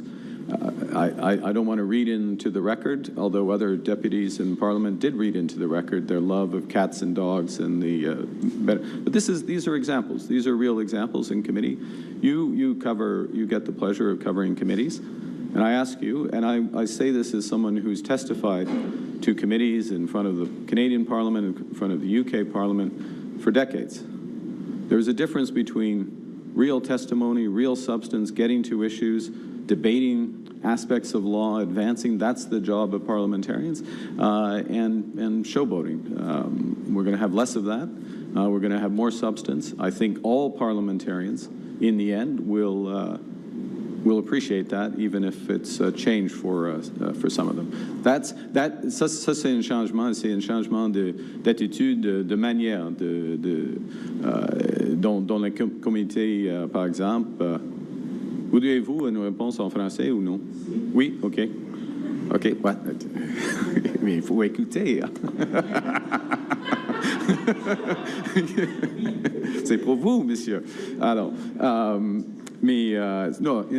sérieusement, c'est un aspect, c'est un changement de la gestion ou la manière des communautés, d'avoir des débats de substance, pas de performance. Et on a vu plusieurs exemples de performance en automne, mais c'est le temps d'être sérieux. On va être sérieux. Paula? Oui. Some of your bills have been criticized by senators, opposition, for including they call them poison pills. What checks and balances are going to exist for you now that you have a majority government? Some examples might be the lawful access in former C2. Lawful access, you mean, that would be lawful access that's supported by virtually every law enforcement agency in the country. This is an exceptionally important issue. We all know how we communicate, increasingly in different channels of communication. And the fact is, and I'll give you the example, I just spent a number of hours with Peel Police in their serious crime unit and on their action unit that's working against home invasions, extortions, auto thefts. The biggest thing they want is lawful access. So this is this is a serious point, if I may, Kate, which is that this is not a poison pill. These are important issues, and that is a framing of an issue that is tying the hands of police forces behind their backs unnecessarily in this time. Now, we will go through processes for any bill, certainly any bill related to the criminal justice system, with debate in Parliament, with serious committee discussions, not about cats and dogs, but about lawful access, the implementation of it and others. And we welcome that. But then we will take our responsibilities, as all deputies will, as parliamentarians, and vote. Next question. Question Kissing. Abigail Beeman, CTV News. On the gas tax, Yes. did you get this idea from the Conservatives, and will you continue to lean on the opposition for ideas now that you have a majority? Well, let me no is the answer. The short answer to your first question. But to your second part of your question, we're open to ideas from anyone. Certainly any deputies, ideas that could come from the Senate, above all ideas from Canadians, from stakeholders and others. That is what governing in a collaborative way means, and governing for Canadians. So if there's good ideas for Canadians, we will look at them and implement them. One difference, if I may, and this is not aspersion on anyone, but is when you're in government, to govern is to choose. And if you're choosing a fiscal measure, such as the gas tax, you're balancing against other priorities that the government has. How well we can continue to fund child care, dental care, health care with the provinces, how we continue to support the vulnerable. What's the best way to do it? And so what you see today with what we're going to put in front of the House, the minister will put in front of the House, is a balance which takes an additional revenue that we expect to get, returns it to Canadians for a temporary period of time, while the economy adjusts and one would hope while events improve, if I can put it that way, in the Middle East. Yeah. Paula? If you were Mr. Poilievre, would you quit today? I don't. That's an unfair question. I can't look into the heart of Mr. Poilievre. I respect him as a parliamentarian, as I do the other leaders of the other parties, and we'll continue. I'll continue to work with him and all parliamentarians, as will my colleagues, to advance the interests of Canadians. Next question. Question Kissing. Morning, Tonda McCharles, Toronto Star. Pierre Poilievre called you badly educated in economics, and he did. Wow. So I'd like to hear a little bit about. Can I take back my? That is his weak point, economics. That's a joke. You can respond if you wish. My question, though, is to get your view of how you assess the risk of recession in Canada and the impact on government revenues and people's pocketbooks, given what you just referred to, turmoil in the Middle East that's causing energy and supply chain crunches. Yeah. So, Ms. McCharles, this is an important and fundamental question. Something that we think about constantly. And we design our economic response, myself with the minister and the rest of the cabinet, we design our economic response with that in mind. There is an enormous shock in the global economy that is undergoing right now because of the conflict, and we have to assess what's the best approach given our core plan and what can we do in the short term. And so we're balancing support for Canadians with the measure today, with responsible fiscal management and reinforcing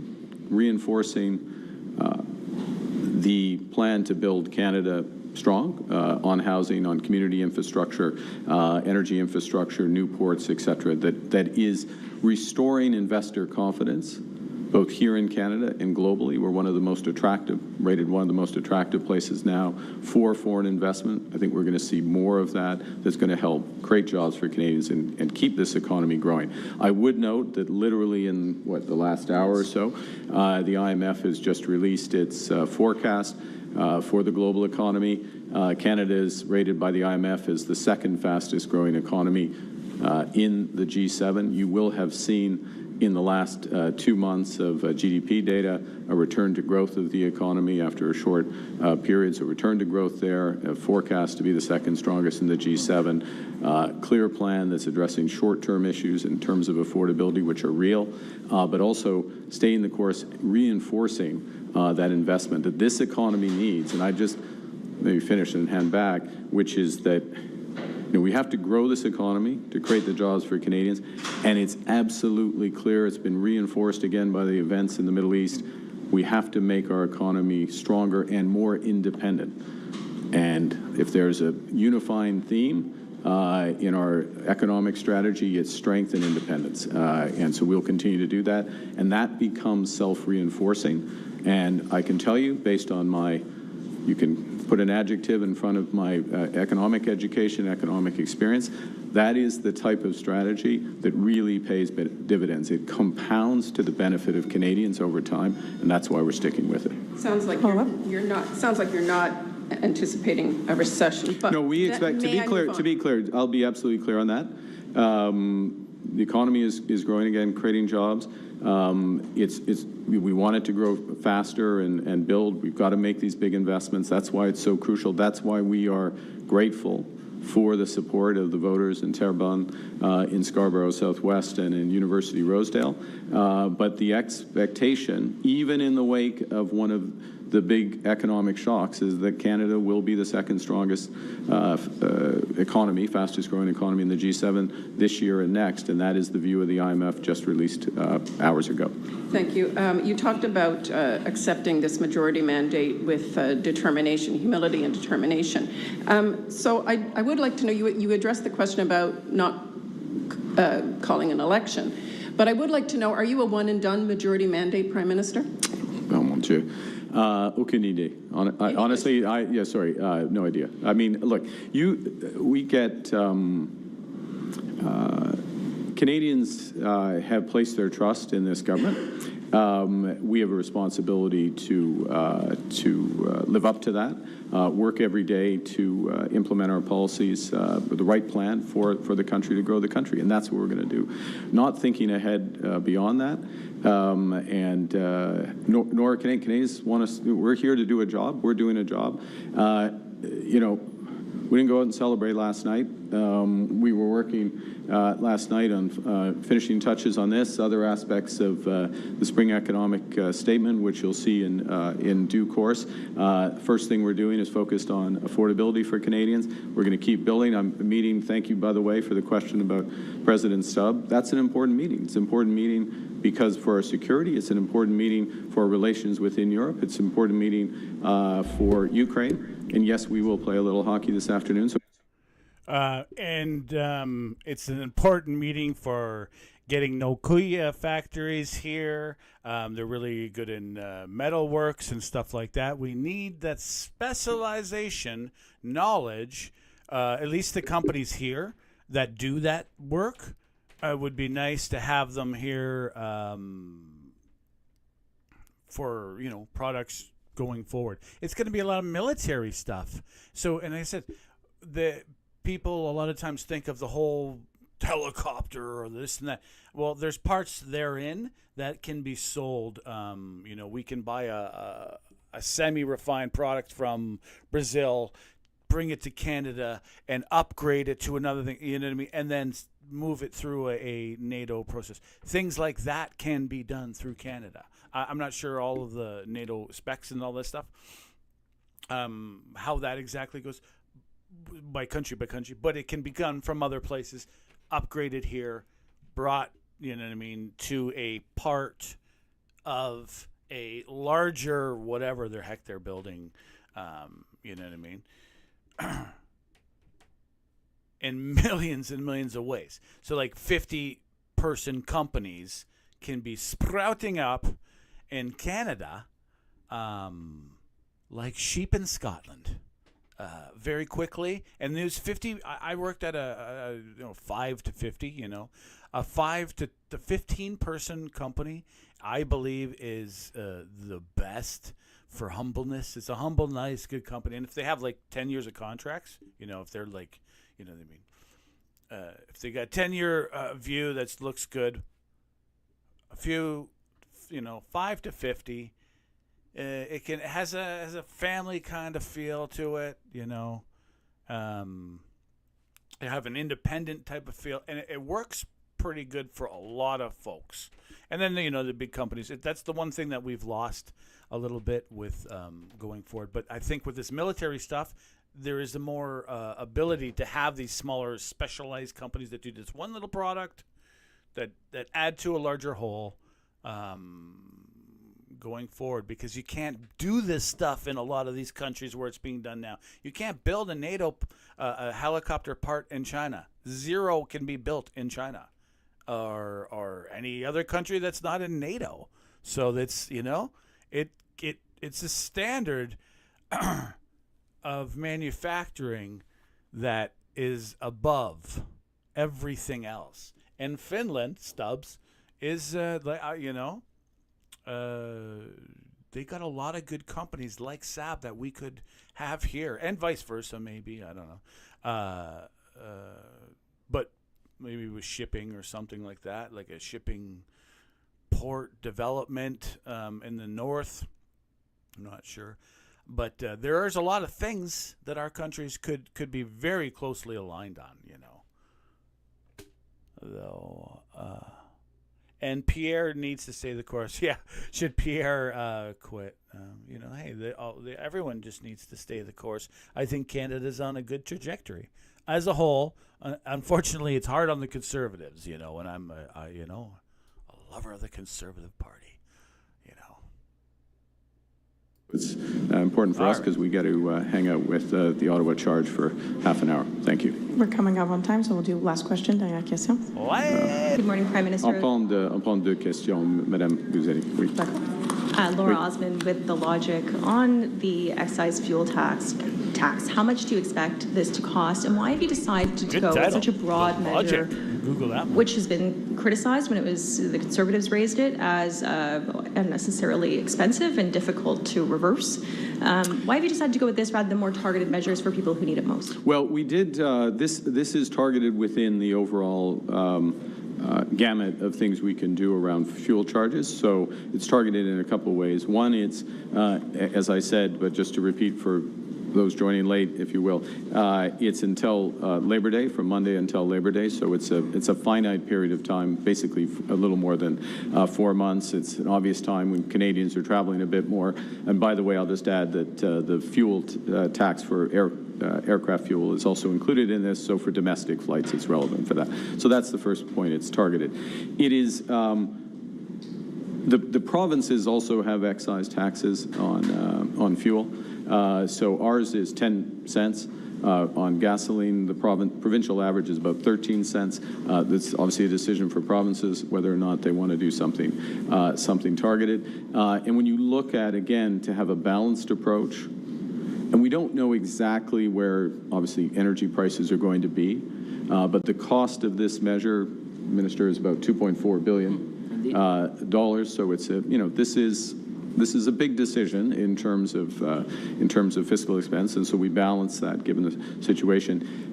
The Canadian economy, where the Canadian economy is, where commodity prices are, it's a little more than we expect the uplift from the growth in the economy, but it's basically a recycling of higher money that we expect to get in. We're not assured of that, but higher money we expect to get in and back to Canadians. So in that regard, in our view, and this is why we spent time on it and very deliberate about it, we didn't just say get rid of all taxes on gasoline and let's spend $9 billion as if we can.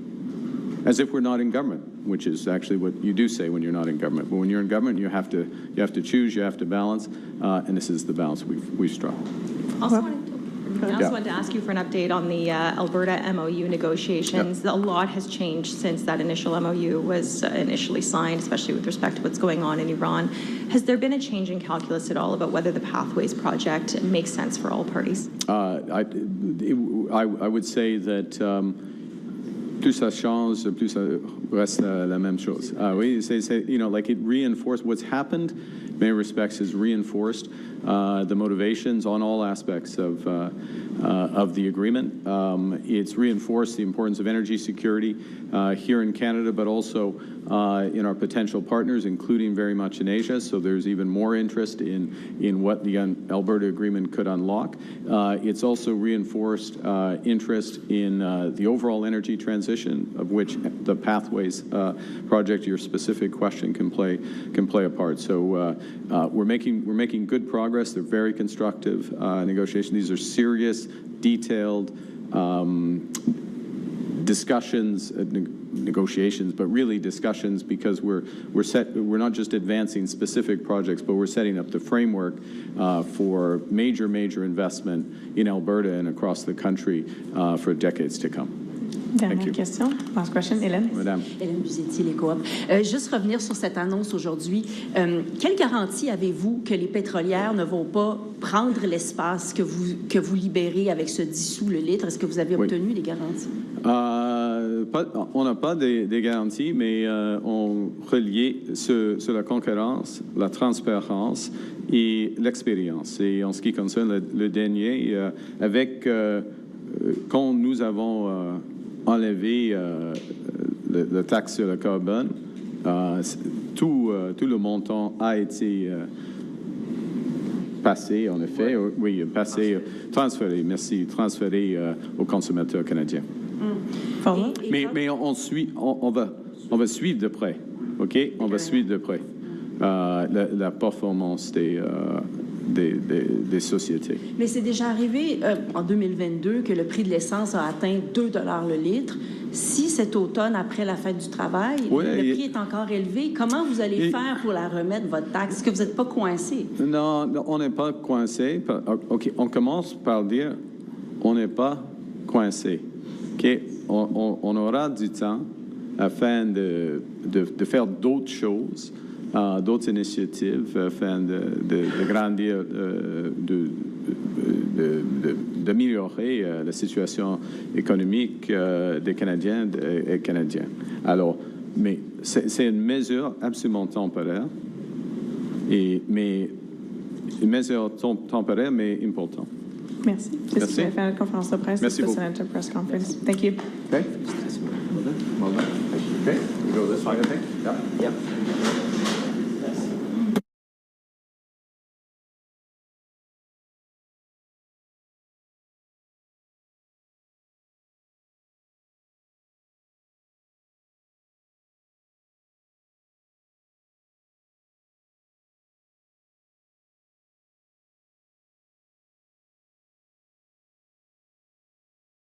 major investment in Alberta and across the country for decades to come.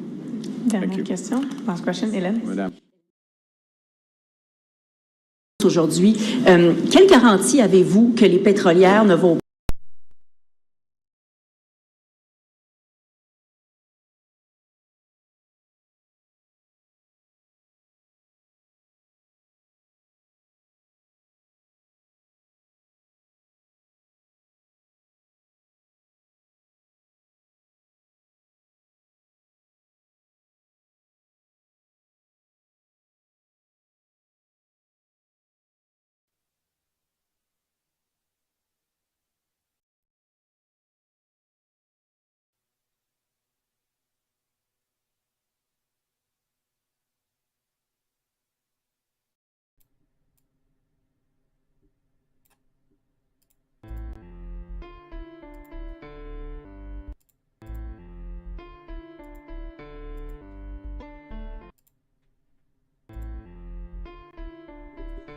There we go.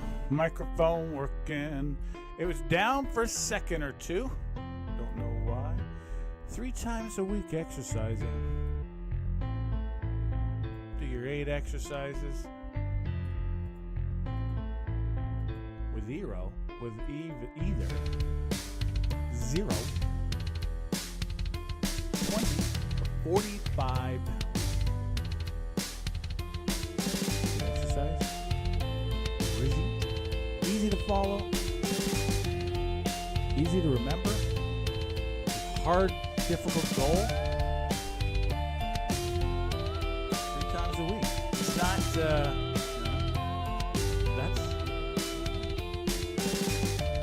figure out the 8 exercises yourself. So, there's your freedom. Whatever the 8, whatever exactly your goals are.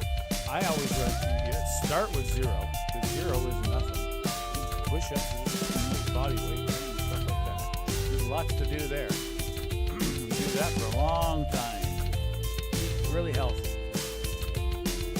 20 pounds weights, 45-pound weights. 45-pound weights is a pretty big individual. That is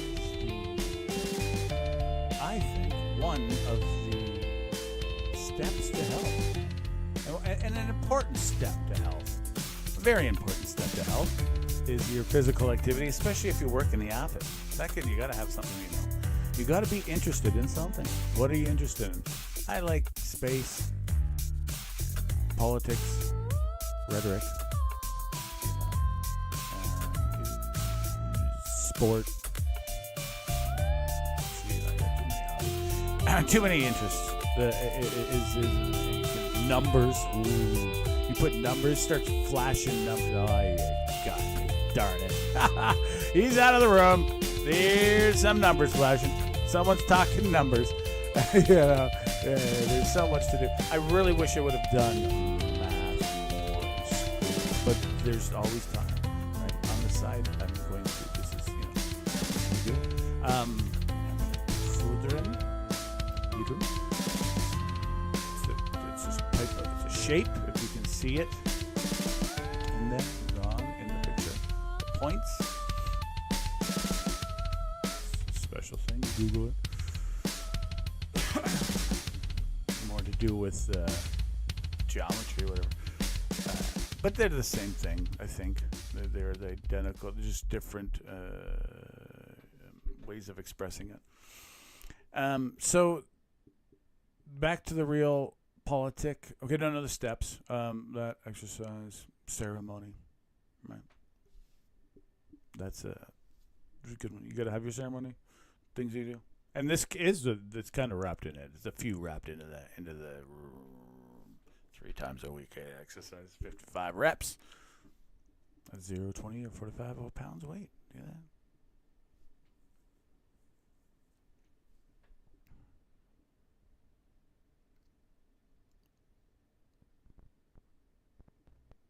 Yeah. I think we have a liberal day, and Pierre has is not out with a speech today. I don't think so. We have the Bloc leader right now coming up. He has some questions. Take some questions. He does a bit of he does. Okay, here we go. Bonne humeur ce matin. Peut-être parce que je me suis réveillé avec des analyses qui méritent d'être partagées au lendemain de cette série de 3 élections partielles. D'abord, les félicitations à M. Carney qui a arraché littéralement une majorité mince, mais une majorité quand même. Nous, on doit le prendre avec humilité et on doit le prendre avec patience. Les 3 prochaines années pourraient être plus longues pour M. Carney que pour nous autres et malgré tout s'avérer à la fin avoir été trop courtes. Je mentionne qu'il a récupérer des comtés qui, dans les 3 cas, étaient occupés avant d'être libérés par des députés libéraux en 2025. Donc, sa majorité ne tient pas aux élections complémentaires d'hier.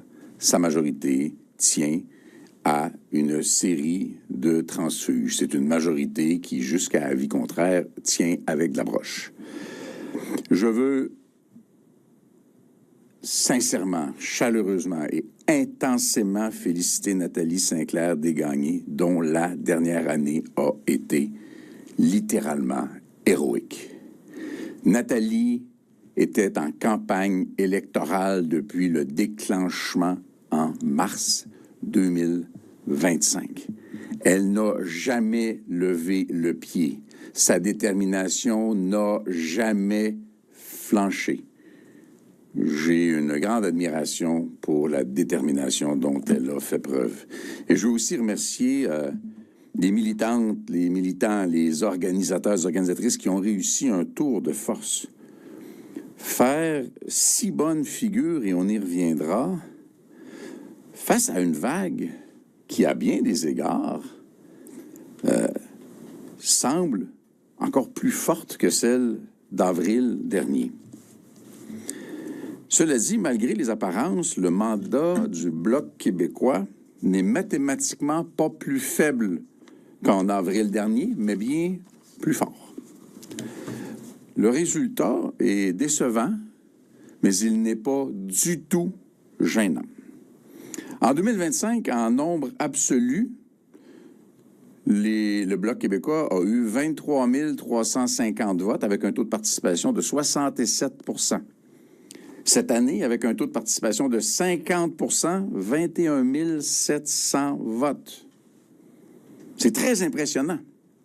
En pourcentage, en 2025, le Bloc québécois a fait 39 %. En 2026, le Bloc québécois a fait 47 % dans Terrebonne. Vous viendrez me dire qu'on a reculé avec ça.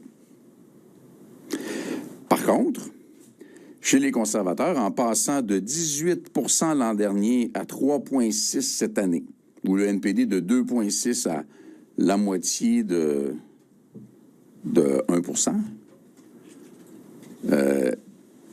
on voit bien qu'il y a un ensemble important de votes qui sont partis sur le marché et que ces votes-là, dans le contexte d'insécurité qui encore caractérise la réalité canadienne et québécoise, les folies de Donald Trump, les incertitudes économiques, ont fait en sorte que cet effondrement du vote des conservateurs et du NPD est allé renforcer le vote du Parti libéral. Puis c'est correct, puis c'est pas un reproche, mais c'est une fierté pour nous de dire, écoutez, nonobstant tout ce qui s'est dit et les spéculations qui animent la manchette partout, là, le Bloc québécois a performé mieux que l'année dernière dans Terrebonne. M. Carney prend sur ses épaules l'entièreté du fardeau de la preuve. Il s'est arrogé des outils que les électeurs ne lui avaient pas donnés pour avoir une majorité et les coups des franches. Il est donc désormais seul responsable de ce qui va réussir et de ce qu'il ne réussira pas. Il a, par exemple, demandé le mandat de remplacer le marché des États-Unis, qui compte pour entre 75 et 80 des exportations du Québec ou du Canada, par d'autres marchés qui seraient aussi profitables pour les entreprises du Québec et du Canada. C'est improbable au cours du présent mandat. Il semble avoir renoncé à faire tomber les tarifs qui font mal à l'économie du Québec et du Canada contre le bois, l'acier ou l'aluminium dans le cas du Québec. Il n'y a pas présentement de négociations en cours avec les États-Unis, quoi que ce soit qui ait été dit pour répondre à M. Trump il y a un an. C'est le même Donald Trump.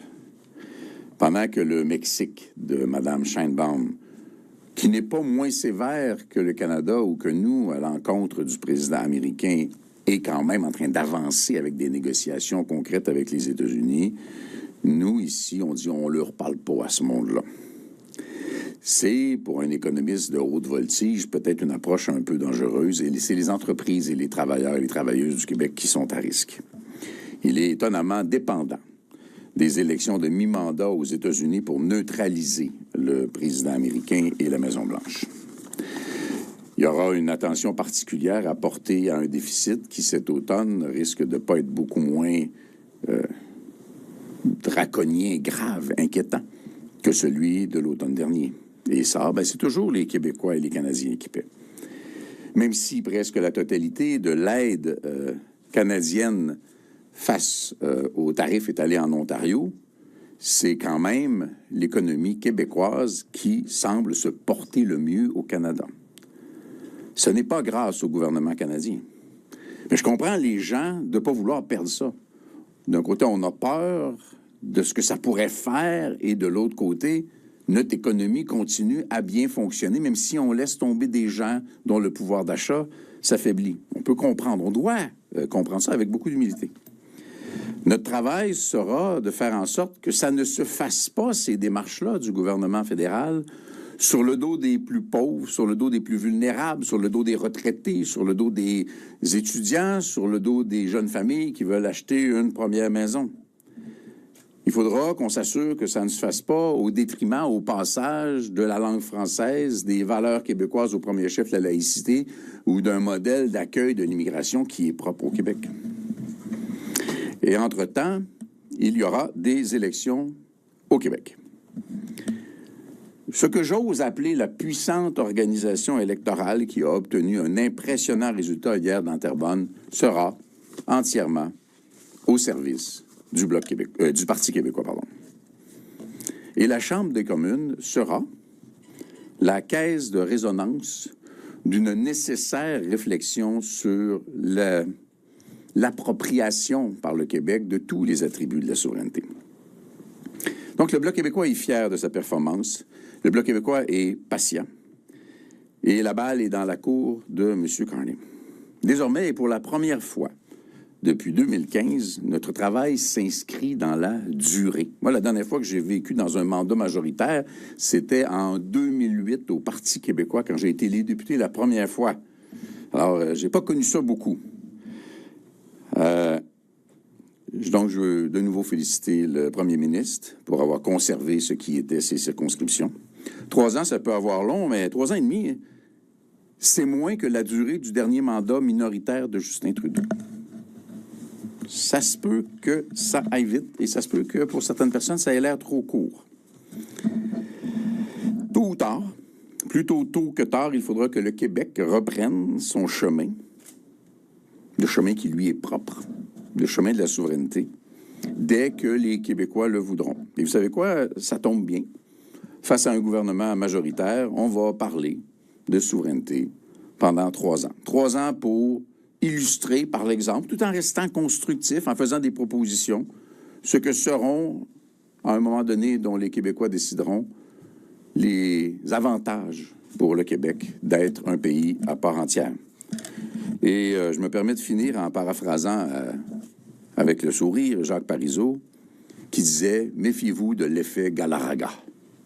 Qu'est-ce que l'effet Galarraga? C'est des attentes que l'on crée et qui sont tellement importantes qu'elles sont impossibles à rencontrer. Mais tant que ce sera bon pour le Québec, le Bloc québécois sera un collaborateur responsable. On va le dire comme ça. Merci. Dans cet esprit-là, M. Carney, majorité, mais main tendue aussi, de votre point de vue à vous, quelles sont les attentes du Bloc québécois? Je n'ai jamais vu un gouvernement dire « nous ne collaborerons pas avec les oppositions ». Donc, un gouvernement qui dit « on va collaborer avec les oppositions », c'est comme dire « après la pluie, le beau temps ». On le verra à l'usage. Le Bloc québécois a fait un ensemble de propositions qu'on a nous-mêmes dépouillées de toute charge partisane, croyant qu'elles étaient contributives au bien commun. Je pense à la subvention salariale, je pense à un ensemble de mesures pour contribuer à la diversification des marchés. Je suis complice. L'accès à la propriété en est un autre, le pouvoir d'achat des retraités. Puis rappelons-nous que le pouvoir d'achat des retraités, c'est de l'argent qui revient immédiatement dans l'économie. Les propositions qu'on a faites, elles appartiennent au Parlement à partir du moment où il s'en saisit. Donc, c'est là qu'on voit s'il y a effectivement une collaboration. Et tout ce qui va aller à l'encontre des valeurs québécoises de laïcité ou la préservation de la langue française va être vu comme le contraire d'une collaboration, le contraire du respect élémentaire à l'endroit de la nation québécoise. Et croyez-moi, en 3 ans, ça va les rattraper. Vous dites que les résultats ont été assez bons dans le contexte, mais quand même, je pense qu'il y a des observateurs qui pouvaient arguer que vous n'étiez pas supposé perdre Terrebonne. Est-ce que ça envoie un message sur votre leadership? Vous savez, les observateurs, j'en ai écouté entre assez et beaucoup trop dans les dernières semaines. J'ai entendu une chose, son contraire, et le reste à d'assez nombreuses reprises. Et variable d'une semaine à l'autre ou d'une journée à l'autre. Les seuls observateurs qui m'intéressent vraiment, vraiment, sans manquer de respect aux autres, c'est un métier que j'ai déjà fait, c'est ce que disent les électeurs. Les électeurs de Terrebonne sont revenus voter en bonne partie pour le Bloc québécois. Et c'est d'autres formations politiques. On dit là où les autres formations politiques ont comme perdu leur raison d'être dans le regard des électeurs, le Bloc québécois a renforcé sa raison d'être dans le regard des électeurs de Terrebonne. Et seulement de Terrebonne. Donc, on est au moment où le règne de M. Carney est à son apogée et où, pour nous, ça aurait été plus dur avant d'aller mieux. Bon, on est peut-être au point où ça va commencer doucement à aller de mieux en mieux parce qu'on a du temps pour construire sans être constamment dans l'urgence ou sans que le narratif soit toujours « Y a-t-il une élection? Y a-t-il pas une élection? Vont-tu faire tomber le gouvernement? » Qu'est-ce qu'il va... Là, on va pouvoir parler des dossiers, des enjeux, de ce qui intéresse les gens. On va parler d'aérospatial, on va parler d'aluminium, on va parler de forêt, on va parler de pouvoir d'achat, on va parler d'accès à la propriété, on va parler d'environnement, on va parler d'énergie propre. On va avoir 3 ans pour péter la bulle de maintenant, il faut mettre tout notre argent dans le pétrole parce que l'avenir est dans le pétrole, alors que tout démontre le contraire. Ça va être extrêmement intéressant. Vous ne sentez pas que ça fragilise votre leadership? Oh mon Dieu! Mon caucus me le dira. Mais non, ça se passe bien. Ce matin, M. Carney dit la majorité va nous permettre de gouverner, va permettre à son gouvernement de gouverner. Il dit que maintenant, il y aura moins de cirque en comité parlementaire. On ne parlera plus de chats et chiens durant des réformes du droit criminel, du code criminel. Vous avez présenté le Bloc québécois dans les dernières années comme l'adulte dans la pièce. Quelle est votre lecture des commentaires du premier ministre? Et est-ce que cette majorité-là, finalement, va vous amener un certain bonheur de finalement parler des vraies affaires? 2 choses. D'abord, s'il y a quelques commentaires de la part du premier ministre qui s'adressent à des gens qui ont été irresponsables, de toute évidence, il ne s'adresse pas au Bloc québécois.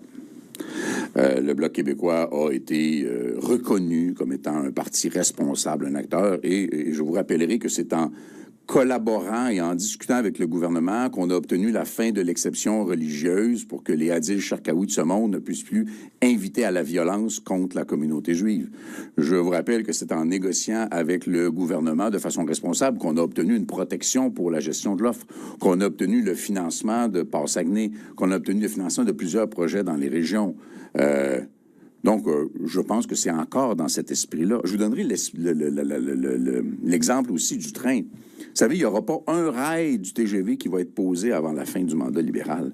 S'il y a un dossier où le gouvernement devra négocier s'il ne veut pas payer le prix politique, c'est celui du TGV. Donc, on est dans une position où on est encore capable d'être cet adulte dans la pièce. Mais oui, de parler d'autre chose que de la menace électorale ou du risque d'élection qui meuble le quotidien du Bloc québécois depuis que j'ai été élu pour la première fois, moi, je reçois ça comme une excellente nouvelle. Juste pour clarifier, le fait qu'il y ait une majorité maintenant, selon vous, est-ce que ça évacue les filibusters? Est-ce que ça évacue les tactiques d'obstruction de certains parlementaires et donc que ça va amener effectivement plus de sérieux en comité parlementaire et aussi à la Chambre des communes? Est-ce que vous croyez à ça? S'il était arrivé qu'un député du Bloc québécois ait utilisé un filibuste, je peux vous dire qu'il se serait fait reprocher. Je vous laisserai fouiller dans l'histoire si vous le voulez.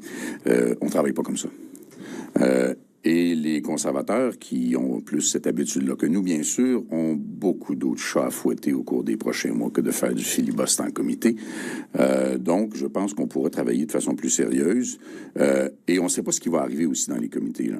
Les règlements de la Chambre étant ce qu'ils sont, la composition des comités ne change pas sans qu'on change les règlements de la Chambre, ce qui n'est pas une si mince affaire. Mais en même temps, Terrebonne... Vous avez dit qu'aux élections provinciales à l'automne, la machine du Bloc va être derrière le PQ. Je voulais savoir qu'est-ce que ça veut dire, la défaite d'hier, sur les perspectives du Parti québécois aux prochaines élections.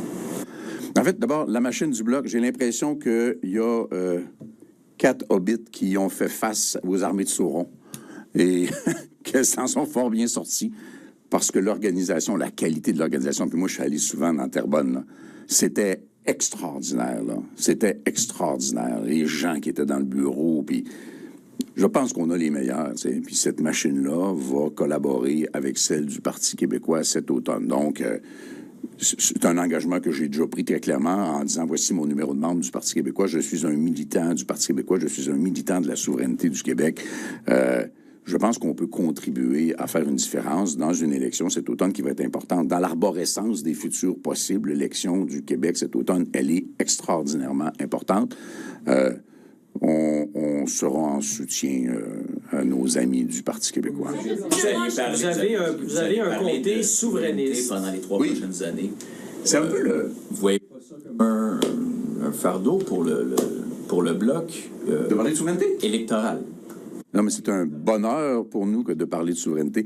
Quand on est toujours à la veille de l'élection, on est en train de se demander comment on fait pour avoir le point politique qui va avoir une différence. Dans les dernières semaines, c'était Terrebonne, Terrebonne, Terrebonne, Terrebonne. Je refusais qu'on me parle de quelque chose qui n'aurait pas d'incidence sur Terrebonne. Je caricature un peu, mais c'était pas mal ça. Puis là, je me dis, hey, mais quel luxe incroyable!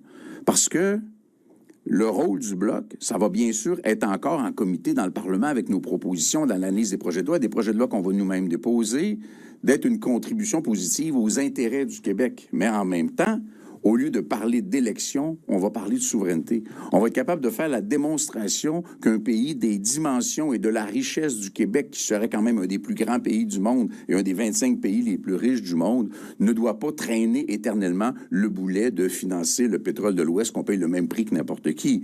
On aura plein d'occasions, ça va être intéressant. Et je sais que pour les membres du caucus du Bloc québécois, ça va être un bonheur de pouvoir faire ça, d'avoir un peu la bride sur le cou pour parler des vertus et des avantages de la souveraineté du Québec comme de la souveraineté de n'importe quel pays. On a vu tellement souvent M. Carney vanter les vertus de la souveraineté du Canada. Bien, si c'est bon pour le Canada, ça ne doit pas être si mauvais pour le Québec. Vous avez un bastion souverainiste qui vient de voter pour un parti fédéraliste. Est-ce que ça n'envoie pas un message, ça? Vous avez un président américain qui vient de publier une image de lui qui se prend pour Jésus-Christ. Est-ce que ça ne suscite pas une certaine anxiété, ça?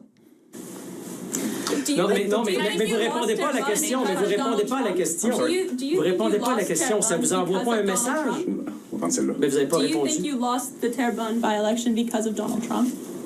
I believe that there's a feeling of people not feeling safe, being scary about what the future holds. It's true for Quebecers. It's true for Canadians. It's true for many people around the world. And it does change the way people see things. And I understand that. So it seems to explain not why people didn't vote for the Bloc Québécois, because the Bloc Québécois did much better than we did last year, but because the votes which were attributed to the Conservatives or NDP last year almost all went to the Liberals.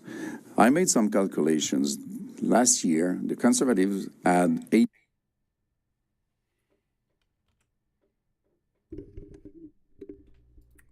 That's a good explanation. All of the vote, and so okay, and that's true. He's correct, and I saw those numbers and I didn't deduce it. All the numbers, everyone, though they weren't as very large, went to the Liberals. So all the other support for the other parties, went to one party. Thus, the thing, and the Bloc did well, though it couldn't beat the deflation of the two other parties, or three, or whatever, at the same time, right? That amplitude that was just brought down upon the NDP and Conservatives because of international thoughts being primarily in the thoughts of Canadians right now, and in this large-term energy thing. I don't know.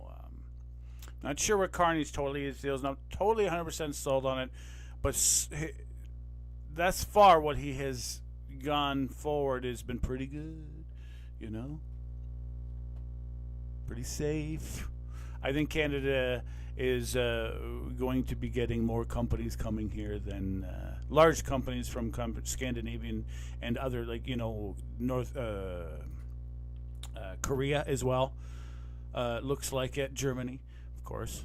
But countries that we wouldn't normally think, Germany's already here. The countries that we wouldn't normally think of coming to this country, I think we're going to start seeing their flagship companies coming to this country after the negotiations of the trade deal, whatever you want to call it, the trade deal with the Americans and Mexican.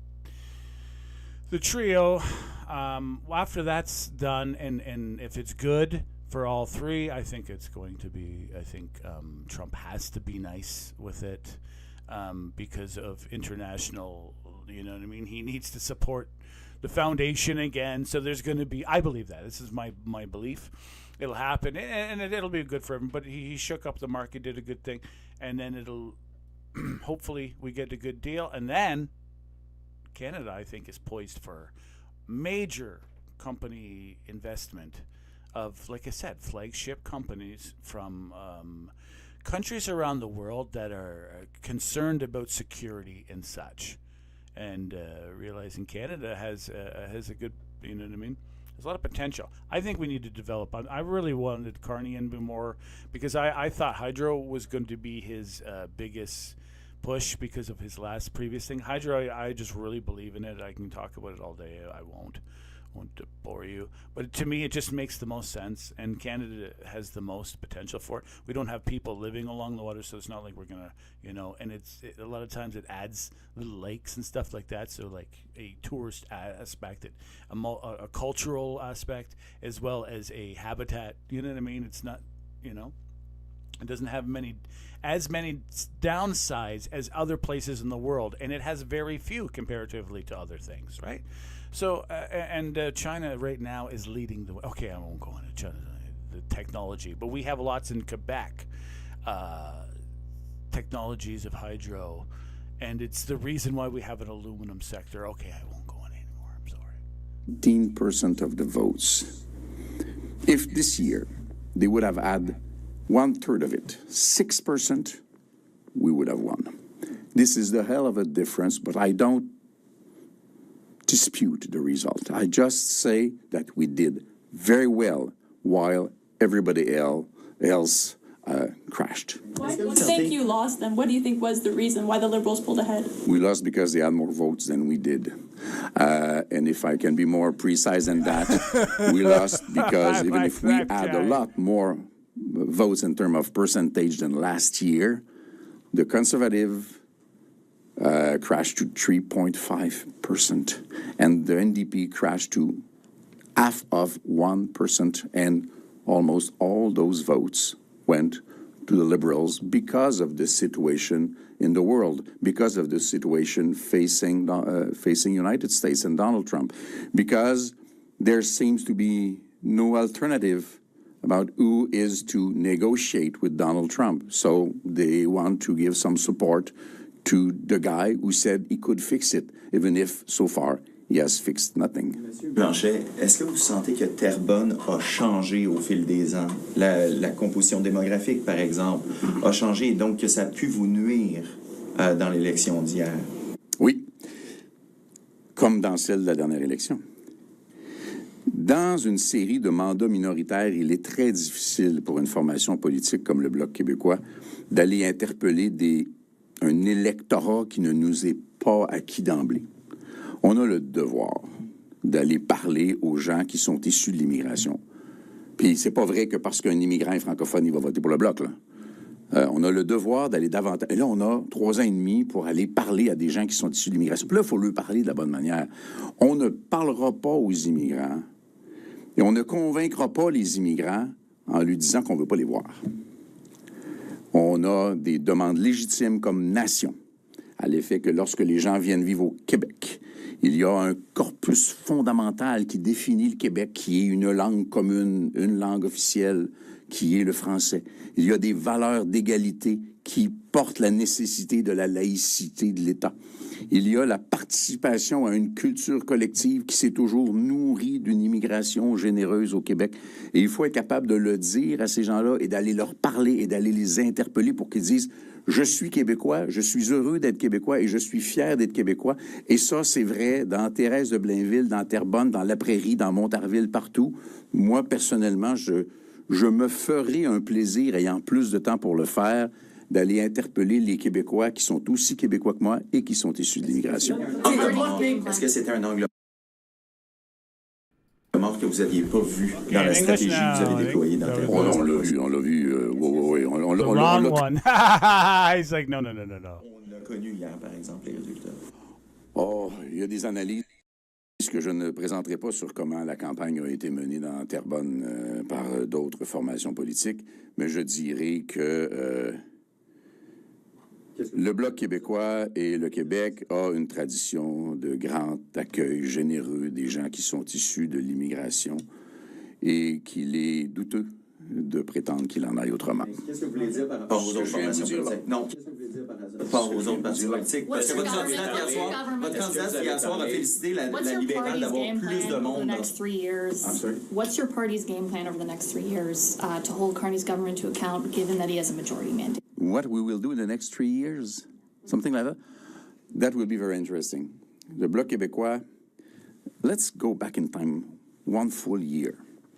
The Bloc québécois is the only party which presented a whole and complete program very soon in the election, program which has been approved by our Conseil Général and presented to the population with numbers. The Liberals did not do it. The Conservatives did not do it. We worked very hard to build this program, and we will adapt this program in our next National Congress convention. So we are very excited with the idea of coming back to the people with propositions, with ideas, with solutions, with a vision for Quebec. And if it's good for Canada, I'm fine with it. That will be very different from what we have seen recently. This mad race toward more oil and gas is dangerous. We will have a lot of time to say it.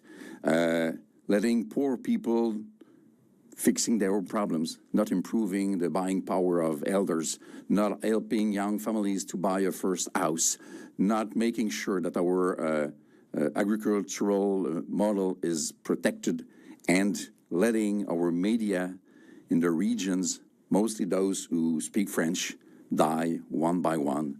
This is something that has to be fixed. This is a whole program. Culture is very important, and economy is very important, and Quebec is very different. We have 3.5 years to explain, repeat, and demonstrate that. It will be fascinating. Et avez-vous parlé avec Christine Fréchette et est-ce que vous la voyez comme une amie québécoise? Je n'ai pas parlé avec Mme Fréchette parce que j'avais mes propres petites préoccupations à court terme, mais ça viendra. Au plaisir. Merci. Thank you. This concludes.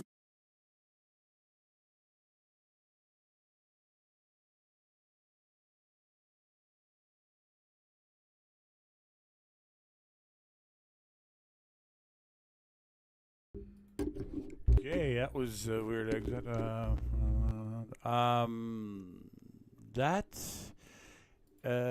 We didn't have it. We don't have anything from Pierre. Maybe in question period. Though Pierre hasn't come up and spoke anything. I'm actually. Bloc is doing another. MPs are holding another conference today. Which is odd. The Bloc again at 1:30. So just before question period, they're making an announcement. So there's going to be some kind of a buzz going on in the background. It seems. I don't wonder what it's about, unless it's I don't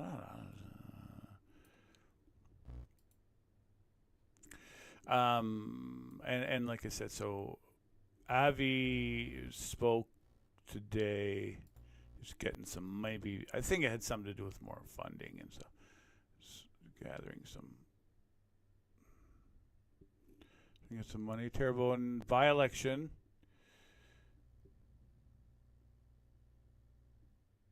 Yeah, it is. She was so close. Natalie Sinclair does gagner.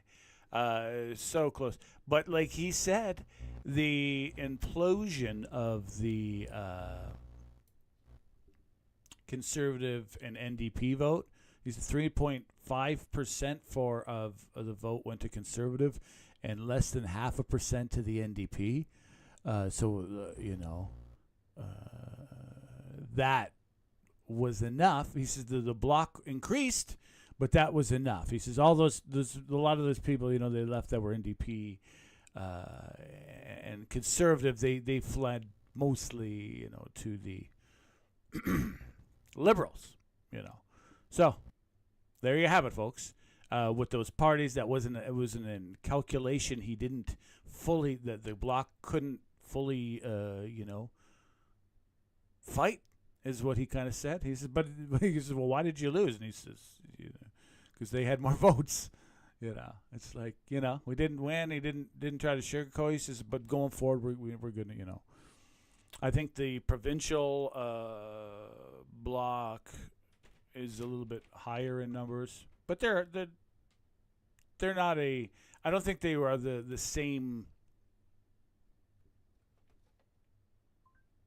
level of separation is so fervent in that party. I don't think it is. I hope I'm not wrong. All right, like, subscribe, comment, have a good day.